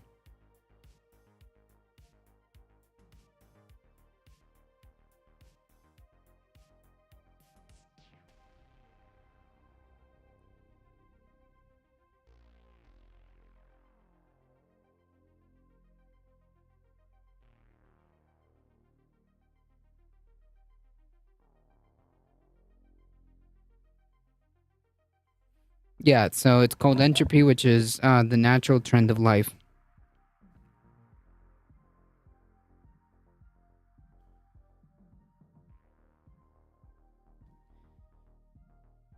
Anyways, so even in this person's cherry-picked misrepresentation of this article, they explain, like, no, this is still pretty bad. There was a reason why that particular era was bad. But yeah, this has been pretty bad and it's getting worse.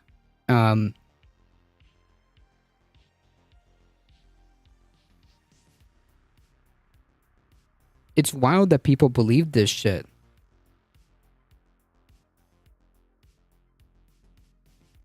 And of course, this isn't dealing in any kind of facts, because there's no studies being cited here. Just a graph, and some cherry-picked data to paint the picture that this person wants to paint. And that's truly, like, the dangerous part about, like, reading through this, because, like, people that do end up reading past, you know, the headline, people reading past the headline and first paragraph will believe this shit.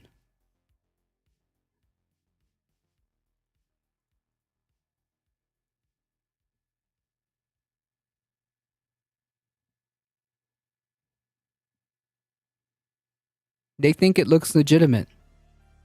You talk the talk, but you don't walk the walk. I wish I knew what you were talking about. I wish you made sense.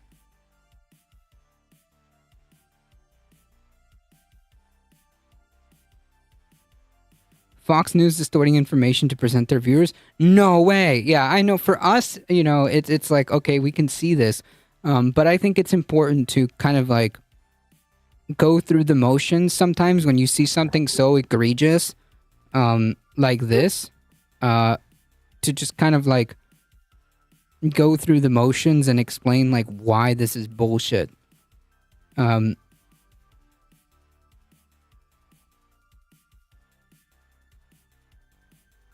none of this article did they explain why in the 1930s this was particularly bad.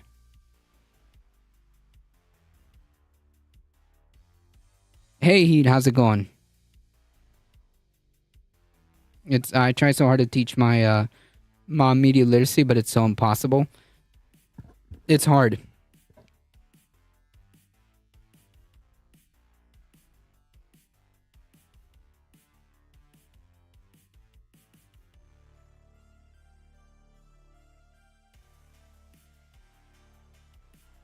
Gotta teach the next gen, yep.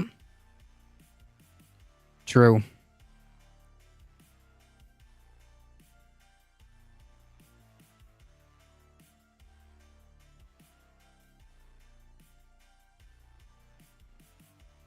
My kids are all right. I think a lot of like the next generation, they're all right. I got a kitten named it Fuzzball. Nice.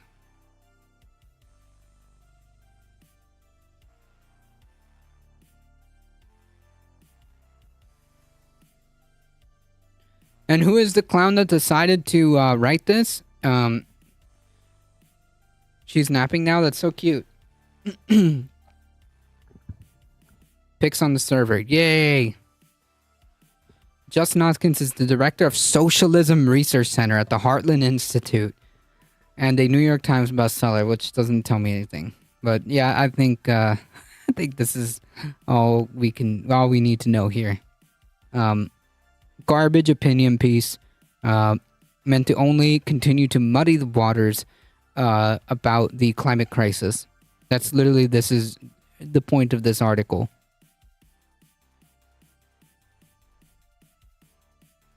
The point of this article is to feign some kind of authoritative explanation when there really isn't any counter argument, as the scientific community is very, very, very, very united behind anthropogenic caused climate change. This is just to manufacture and pretend as if there's like a serious academic opposition to this. But yeah, no studies have cited to even dispute the article citing that one study. And the fact that you have to like massage and mischaracterize the way this data was presented is disgusting. But unfortunately, people believe it. Like it's so fucking egregious. How can you go back to the 1930s and say like, well, yeah, it's been worse. Okay, first of all, why? And second of all, that was a very, very long time ago. Part of the problem is that these extremes are happening more and more often and worse each time.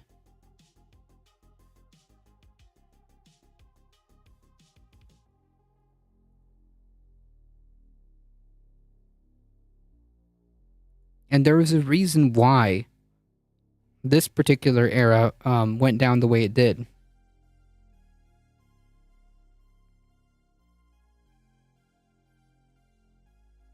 Anyways.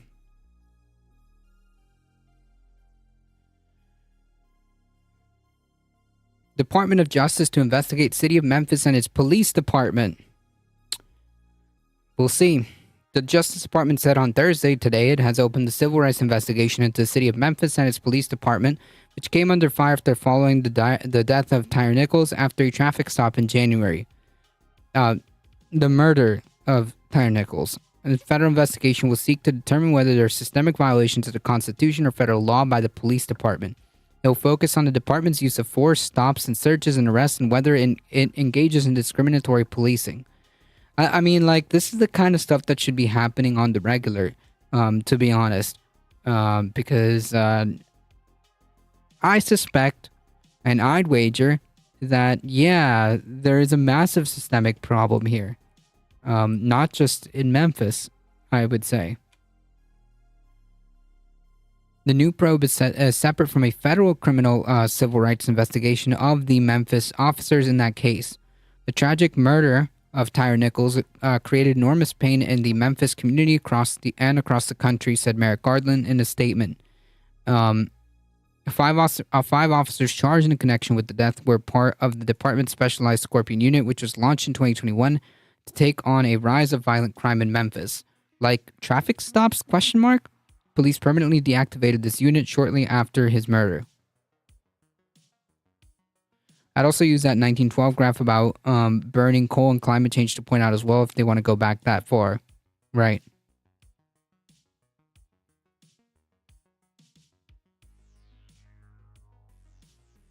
Numbers don't lie, but I can make them say what I want them to say.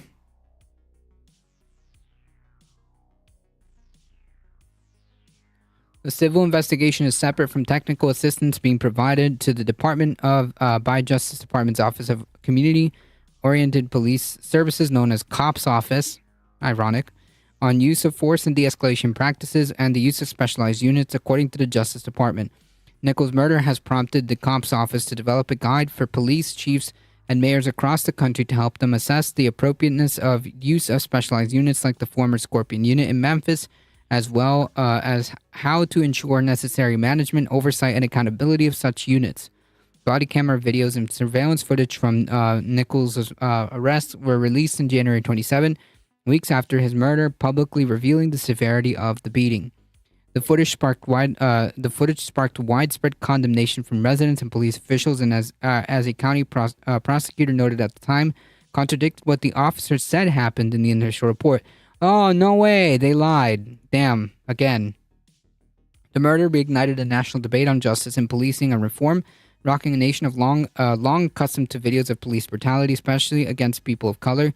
It also spurred protests and vigils in Memphis and other major U.S. cities. I know this community is still hurting after the tragic murder of Tyre Nichols, said Associate Attorney General Vanita Gupta, said in a statement on Thursday at the Justice Department, "We are committed to using all our tools to help ensure that Memphis residents have a safe community and trust in actions of law enforcement." Well, unless you are proposing a complete revamp and reorganization and rethinking of what it means to of what policing means, then yeah, I don't think so. If the Justice Department finds that Memphis and its police force engage in a prohibited pattern of practice, the DOJ will file a lawsuit seeking court-ordered changes to remedy the violations. Okay, but still, things happen to it and there are victims. What are you going to do? Nichols was repeatedly punched and kicked by 5 Memphis Police Department officers on January 7th following a traffic stop and a brief foot chase. He required hospitalization after the encounter and died 3 days later.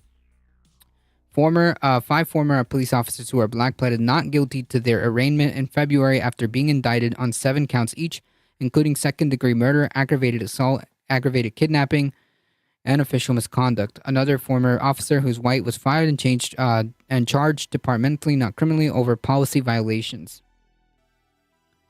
In April, the Nichols family filed a $50 million lawsuit against the city of Memphis, its police department, and what the suit said were unqualified, untrained, and unsupervised officers assigned to the Scorpion unit involved in the encounter with Nichols. The civil rights investigation is the 9th pattern or practice probe of law enforcement misconduct launched during the Biden administration, according to the Justice Department. First change, dark-skinned people do not need to be executed on site. I mean, but the thing is, these people are conditioned and trained to think that every civilian is a threat. And they have this, they basically, the way cops operate, in my opinion, and I guess, the way they profile, is exactly that. They basically operate on, unironically, the 1350 meme. So as soon as they see, a person of color, they, immediately jump to that profiling, to racial profiling.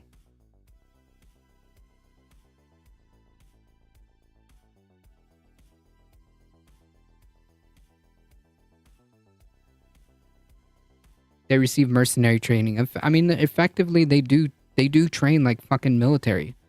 They have military gear. They don't need all that shit.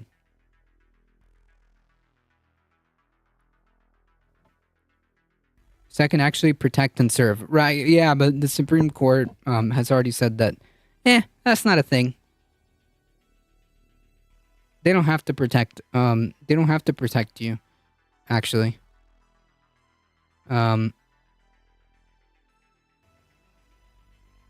Will anything come out of this? I don't know. But yeah, this needs to be across the board, not just in Memphis.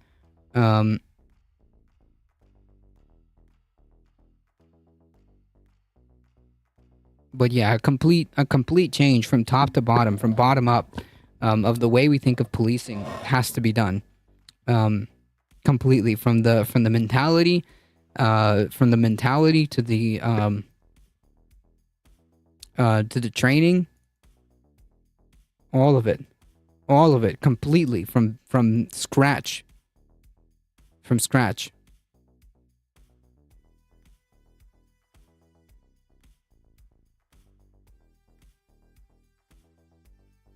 Supreme Court allows work on contested natural gas pipeline to resume. Yes, that's right, folks. The Supreme Court has greenlit the Mountain Valley Pipeline. The Supreme Court on Thursday allowed work on natural gas pipelines crossing federal land in Virginia to resume over the objections of environmental groups. The justice granted an emergency request filed by the Mountain Valley Pipeline, meaning that final elements of the 303.5-mile pipeline running from northwest part of West Virginia to southern Virginia can be finished. In doing so, the court blocked decisions by the 4th U.S. Circuit Court of Appeals based in Richmond, Virginia, that prevented the project from moving forward. The appeals court intervened despite Congress including language in the recently enacted Fiscal Responsibility Act backed by Senator Manchin that stripped courts' authority to review approval of the pipeline. Construction of the pipeline is almost finished. The dispute over the Supreme Court was over the 3.5-mile stretch in the Jefferson National Forest in Virginia, as well as several stream crossings outside the forest. Yeah, nothing... no pipelines have ever leaked ever. No pipelines have ever leaked ever. Hello, hi, howdy. Welcome, Carpe.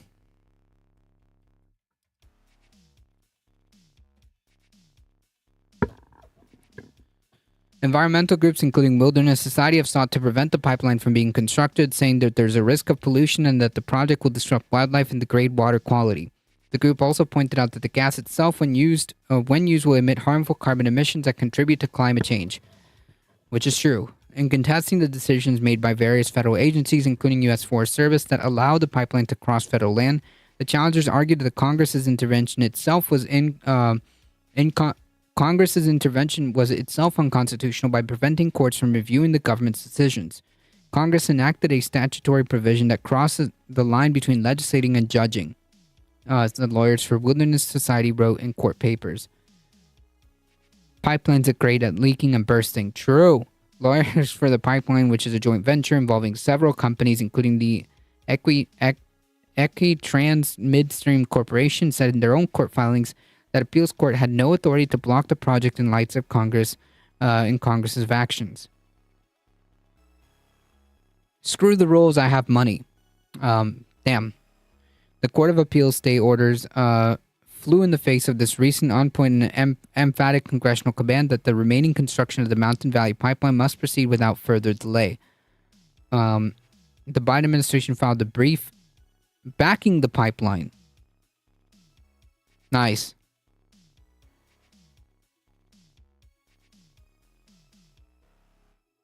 Pipelines are more efficient than the alternative? Not really. No. No, they're not. Person who has been banned in quite amount of channels, too.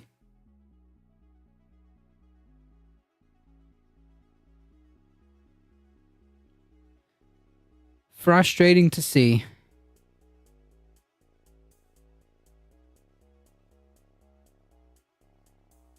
Frustrating to see.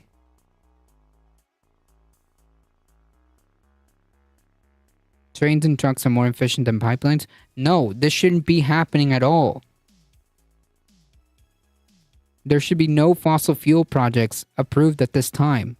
We need to decarbonize, not continue to approve fossil fuel pipelines to continue to pump gas. Then how do you deliver energy to people? As if there's no alternative energy sources? Question mark? You've never heard of solar? You've never heard of wind? You've never heard of any type of alternative wires? Yeah, like you think that fossil fuel is the only way to make energy? Fossil fuel does not equal energy. Fossil fuels are fossil fuels. You can create energy different ways. You know that, right? That seems kind of strange to make such a comment like that. Nuclear.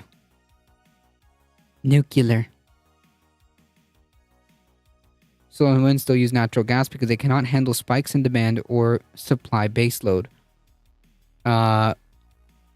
If we appropriate the amount of solar and wind, Yes, we could. If we use battery storage, solar, wind.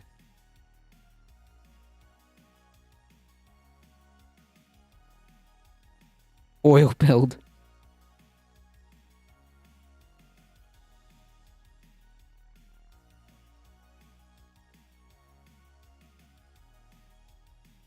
Wait a minute. Here's a question.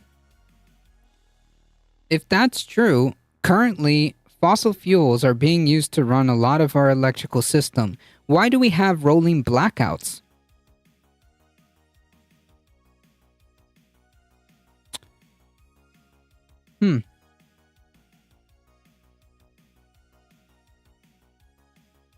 Interesting.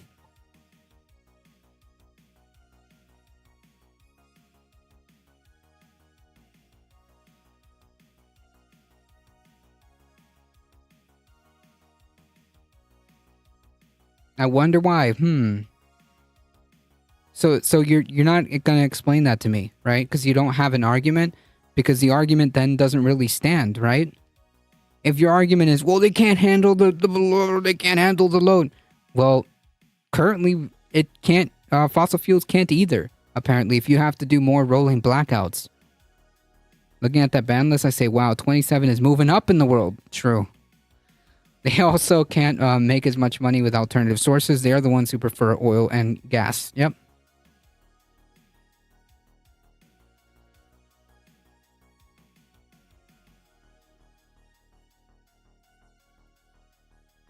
Also build more heat pumps. True. Which states are having rolling blackouts? Here's a question. California.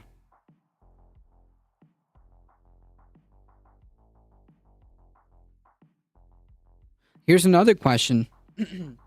Why did fossil fuels fail in Texas? Why did fossil fuels fail in Texas?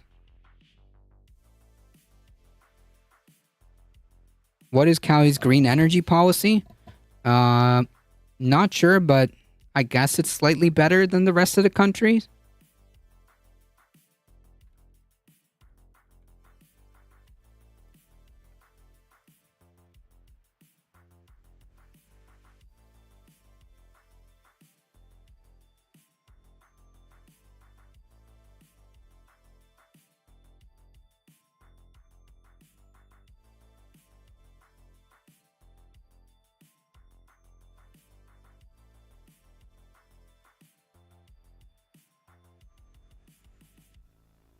I mean, like, this is about,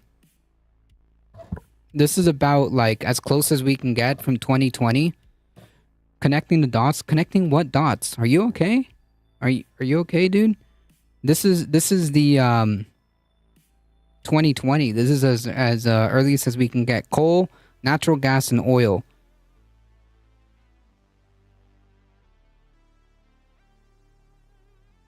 Solar and wind are at the very, very bottom. So, again, if your argument is, oh, the renewable energy, rolling blackouts. Okay, it's happening under fossil fuels. That's not a good argument. The same thing, fossil fuels failed in Texas, too. You're not really making much sense. All right. Trump grand jury leaves for the day with no indictment in sight. So, yes, we have no indictments yet. However, we can probably expect something soon. I think the most notable part of this is that the lawyers met with the prosecutor, the special counsel, and they told the lawyers to expect something to be issued.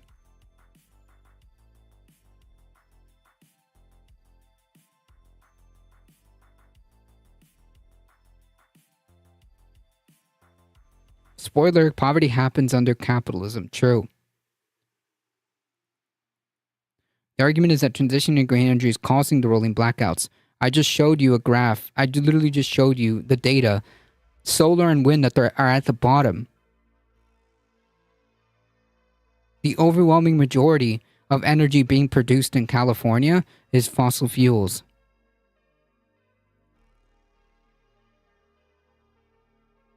You didn't show me random stats? No.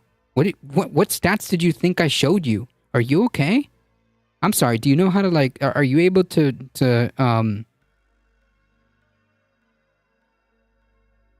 are you able to, like, comprehend what I put?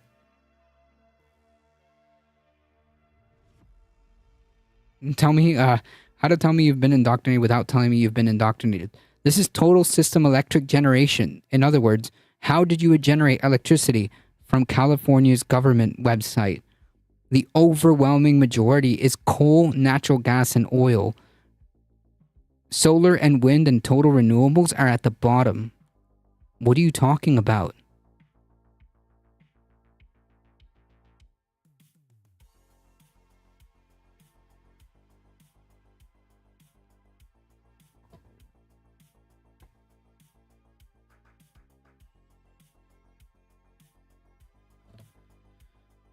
If not tomorrow, then maybe Monday. Wait, what?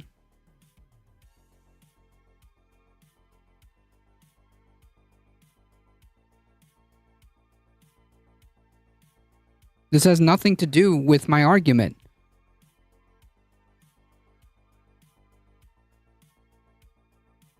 I agree, America should stop burning coal. I mean, we should stop burning fossil fuels, period.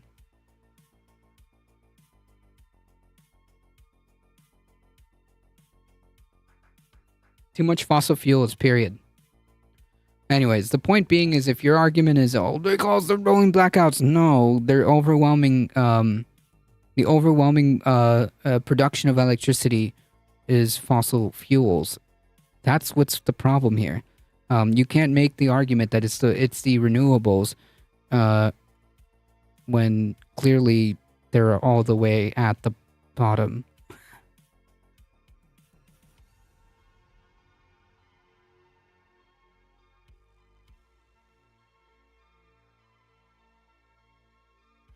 Anyways.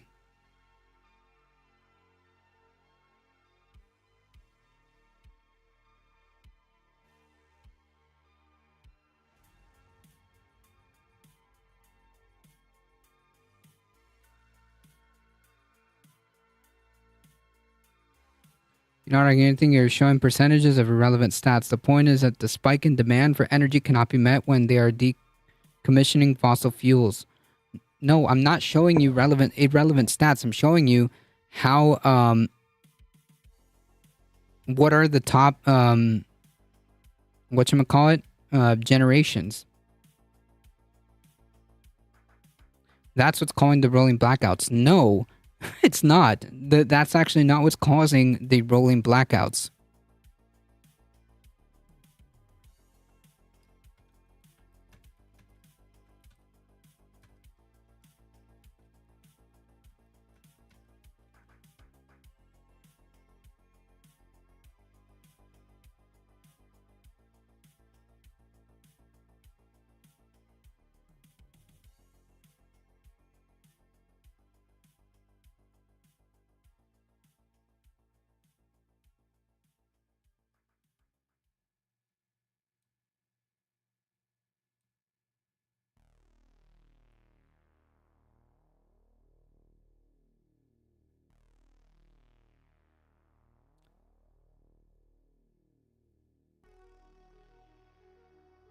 You cannot ramp up energy to meet spike in demands with green energy. That's why you have a blackout.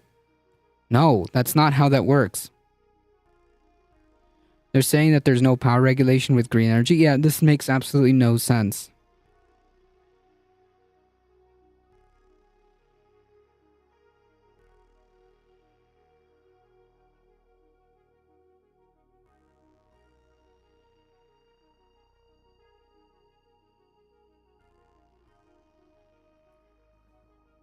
Like, if you have a problem with not being able to have enough production,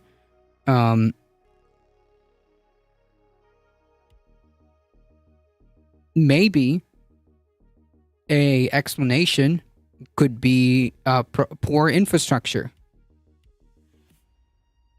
which PG&E doesn't maintain.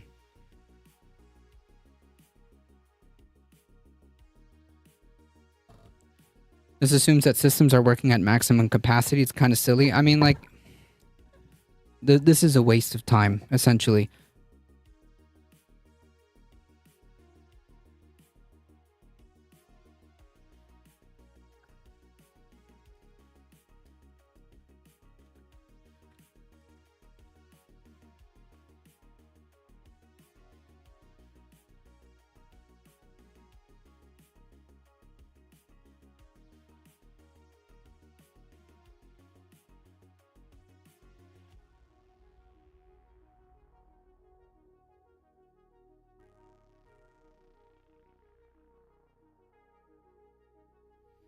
It's a narrow set of circumstances tailored to fit an argument. Gotcha.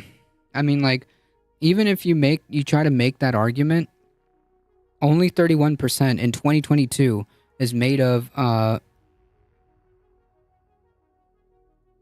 imported energy is 31% of renewables. Total renewables are 34.8 in 2021. So I don't know. Just doesn't make any sense. It doesn't take into account basic engineering practices and regulations. Gotcha.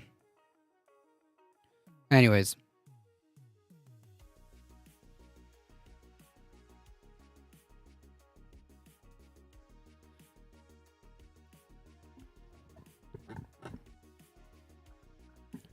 The point being is and the same thing goes for Texas.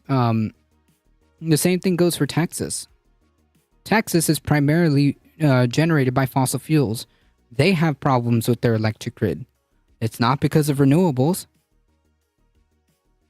So how does that fit into the equation? Anywho.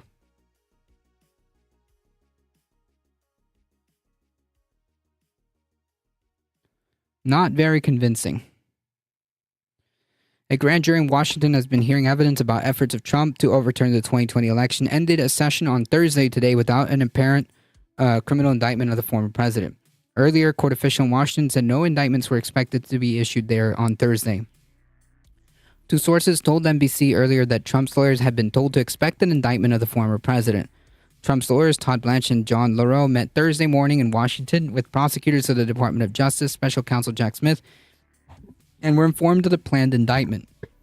Later Thursday, Trump wrote in a social media post, "My attorneys had a productive meeting with the DOJ, explaining in detail that I did nothing wrong, was advised by many lawyers, and that an indictment of me would only further destroy our country." Okay. No indication of notice was given during the meeting. Do not trust the fake news or anything. Stephen Cheong, a spokesperson for Trump's 2024 campaign, told CNBC in a text message, "NBC report is incorrect." Early Thursday afternoon, members of the U.S. Marshal Service, who are responsible for security at the federal courts, met with officials from the U.S. Park Police in Washington, D.C. Police Department at the Pretty Man Courthouse. Smith is overseeing the Justice Department's criminal probe of Trump and his allies related to the attempt to prevent Biden from being confirmed as the winner of the 2020 race by the Electoral College and Congress. That effort was based on false claims spread broadly by Trump and his allies that Biden only won as a result of widespread ballot fraud. Trump last week revealed that Smith told his lawyers on Sunday that the former president was a criminal target of that investigation and had been offered a 4-day window to testify to the grand jury. Trump, who declined this offer, noted that such notifications are typically made before the recipient is indicted. On Wednesday, Trump said he would testify at any trial if he is indicted. We'll have fun at the stand with all these people that say the presidential election wasn't rigged and stolen. So he's continuing to beat that drum. Oh, man. On Thursday, a joint fundraising committee, the guy doesn't really learn. The guy doesn't learn. He doesn't. On Thursday, a joint fundraising committee, Trump Save America, for the second day in a row, sent out an email citing his potential indictment. Any moment now, Crooked Joe's corrupt Justice Department could yet indict yours truly, on federal charges by being a totally innocent man. But that means in just a few days' time, we have the opportunity to cement this moment in history by giving me money. Okay. Peter Carr, a wait, I thought he was sleepy. That's right. Crooked Joe. Not only is he Sleepy Joe, but now, he started off being sleepy, but now he's just crooked. So we'll just go with Crooked Joe.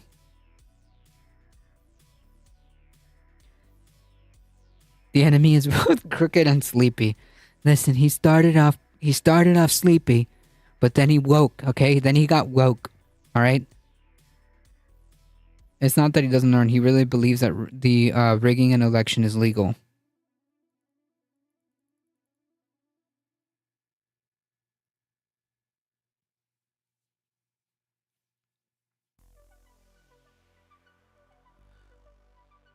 Peter Carr, a spokesperson for Smith, declined to comment on to CNBC on Thursday. Lawyers for Trump did not immediately respond to a request for comment.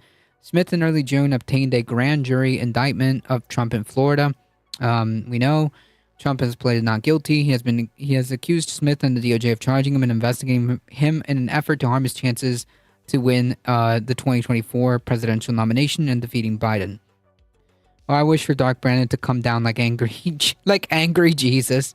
Alia with the 11 biddies. Thank you so much.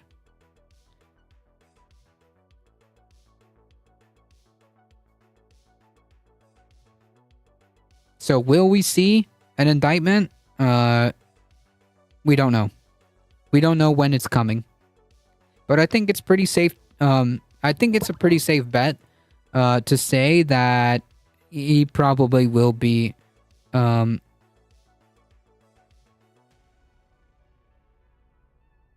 indicted.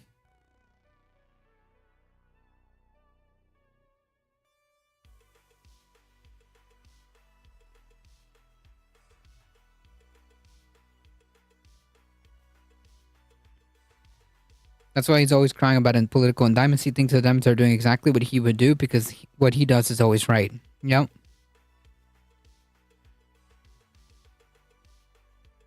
U.S. Labor Department condemns surge in child labor after teen dies on the job.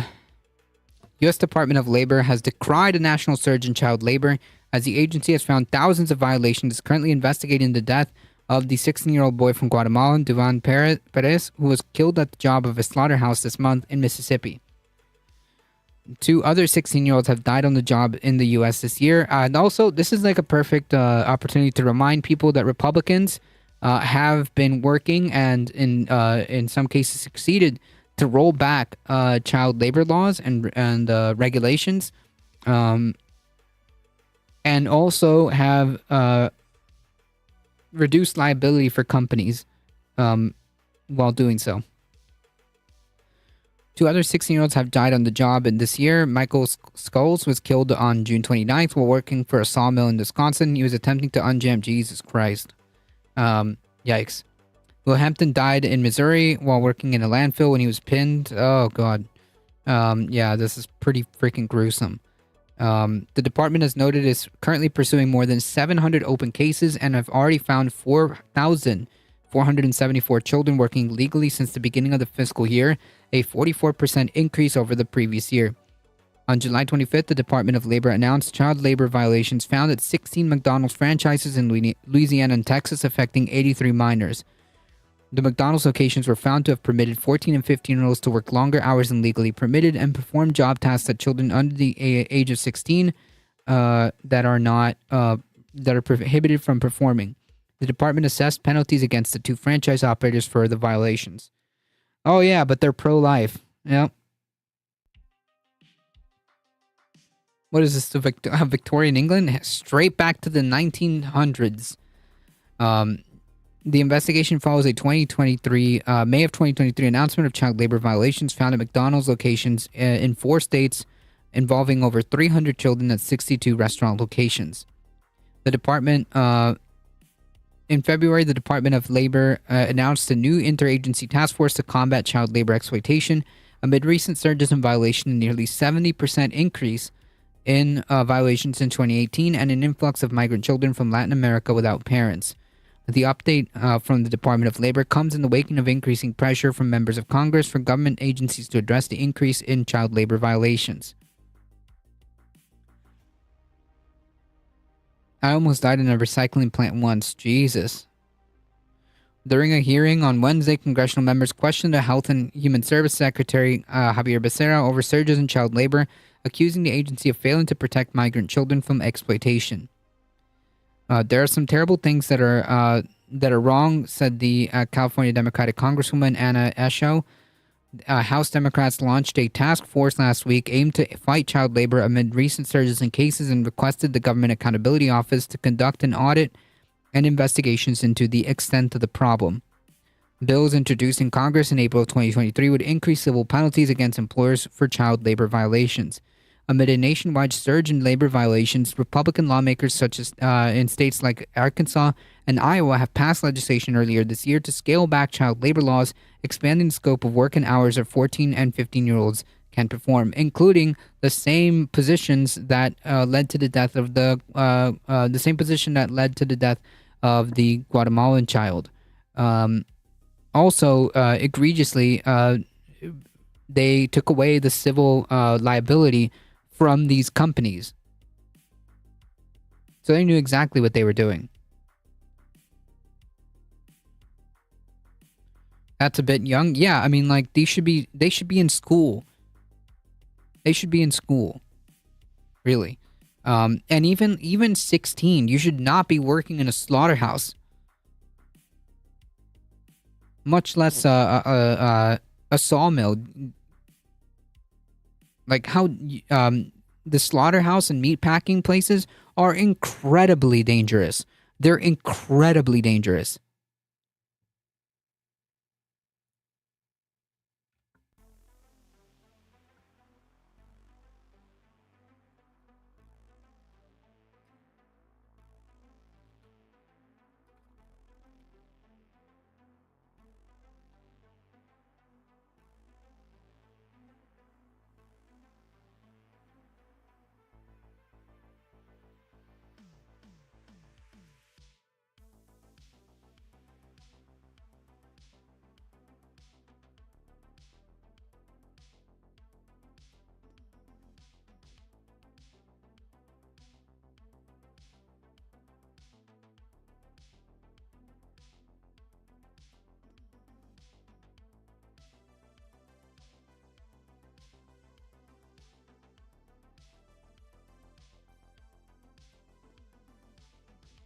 Let me try to find that.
Oh, never mind. Fake news, everybody.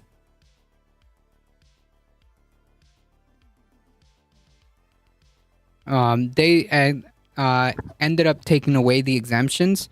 Republicans amended the bill so it no longer exempts businesses from civil liability if a student is sick, injured, or killed due to either the student or company's negligence. The bill allows students who are hurt to claim benefits under workers' comp. So basically, the original iteration had exemptions, which we went over the bill. The bill prior to being amended that had exemptions for these corporations, but I guess they fell through. But thank goodness.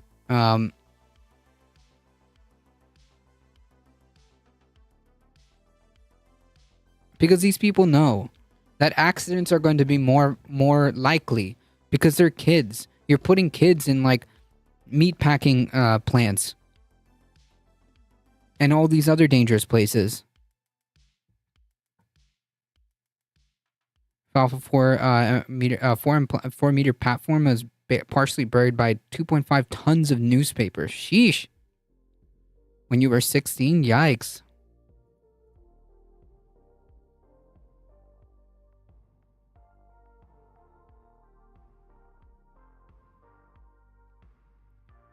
Pro-life party.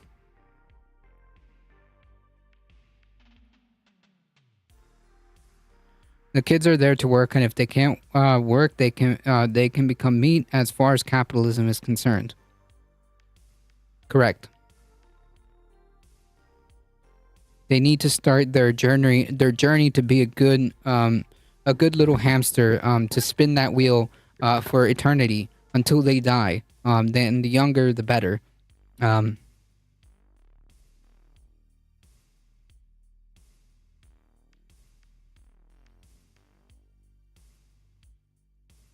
Gotta get working on that arthritis early. Exactly.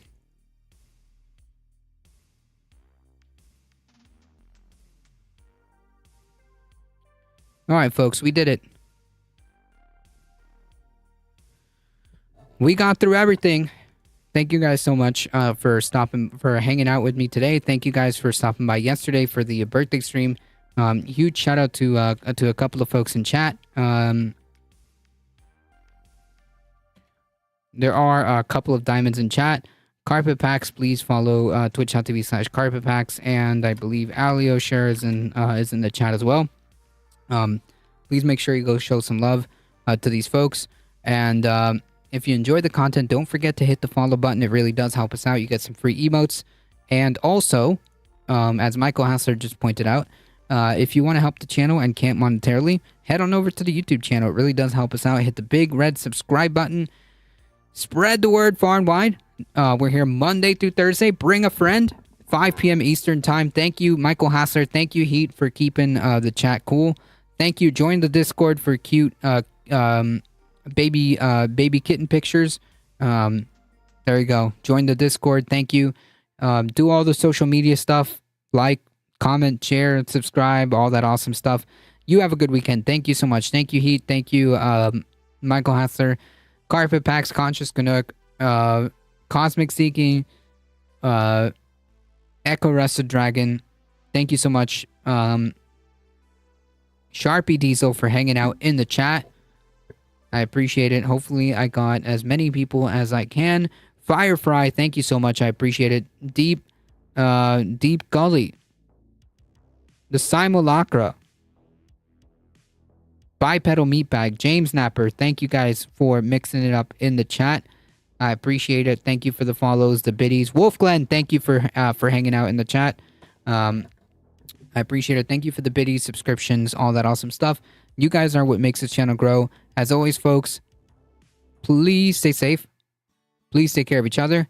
I love you all, and I hope to see you guys in the next one. Monday, 5 p.m. Eastern Time. See ya.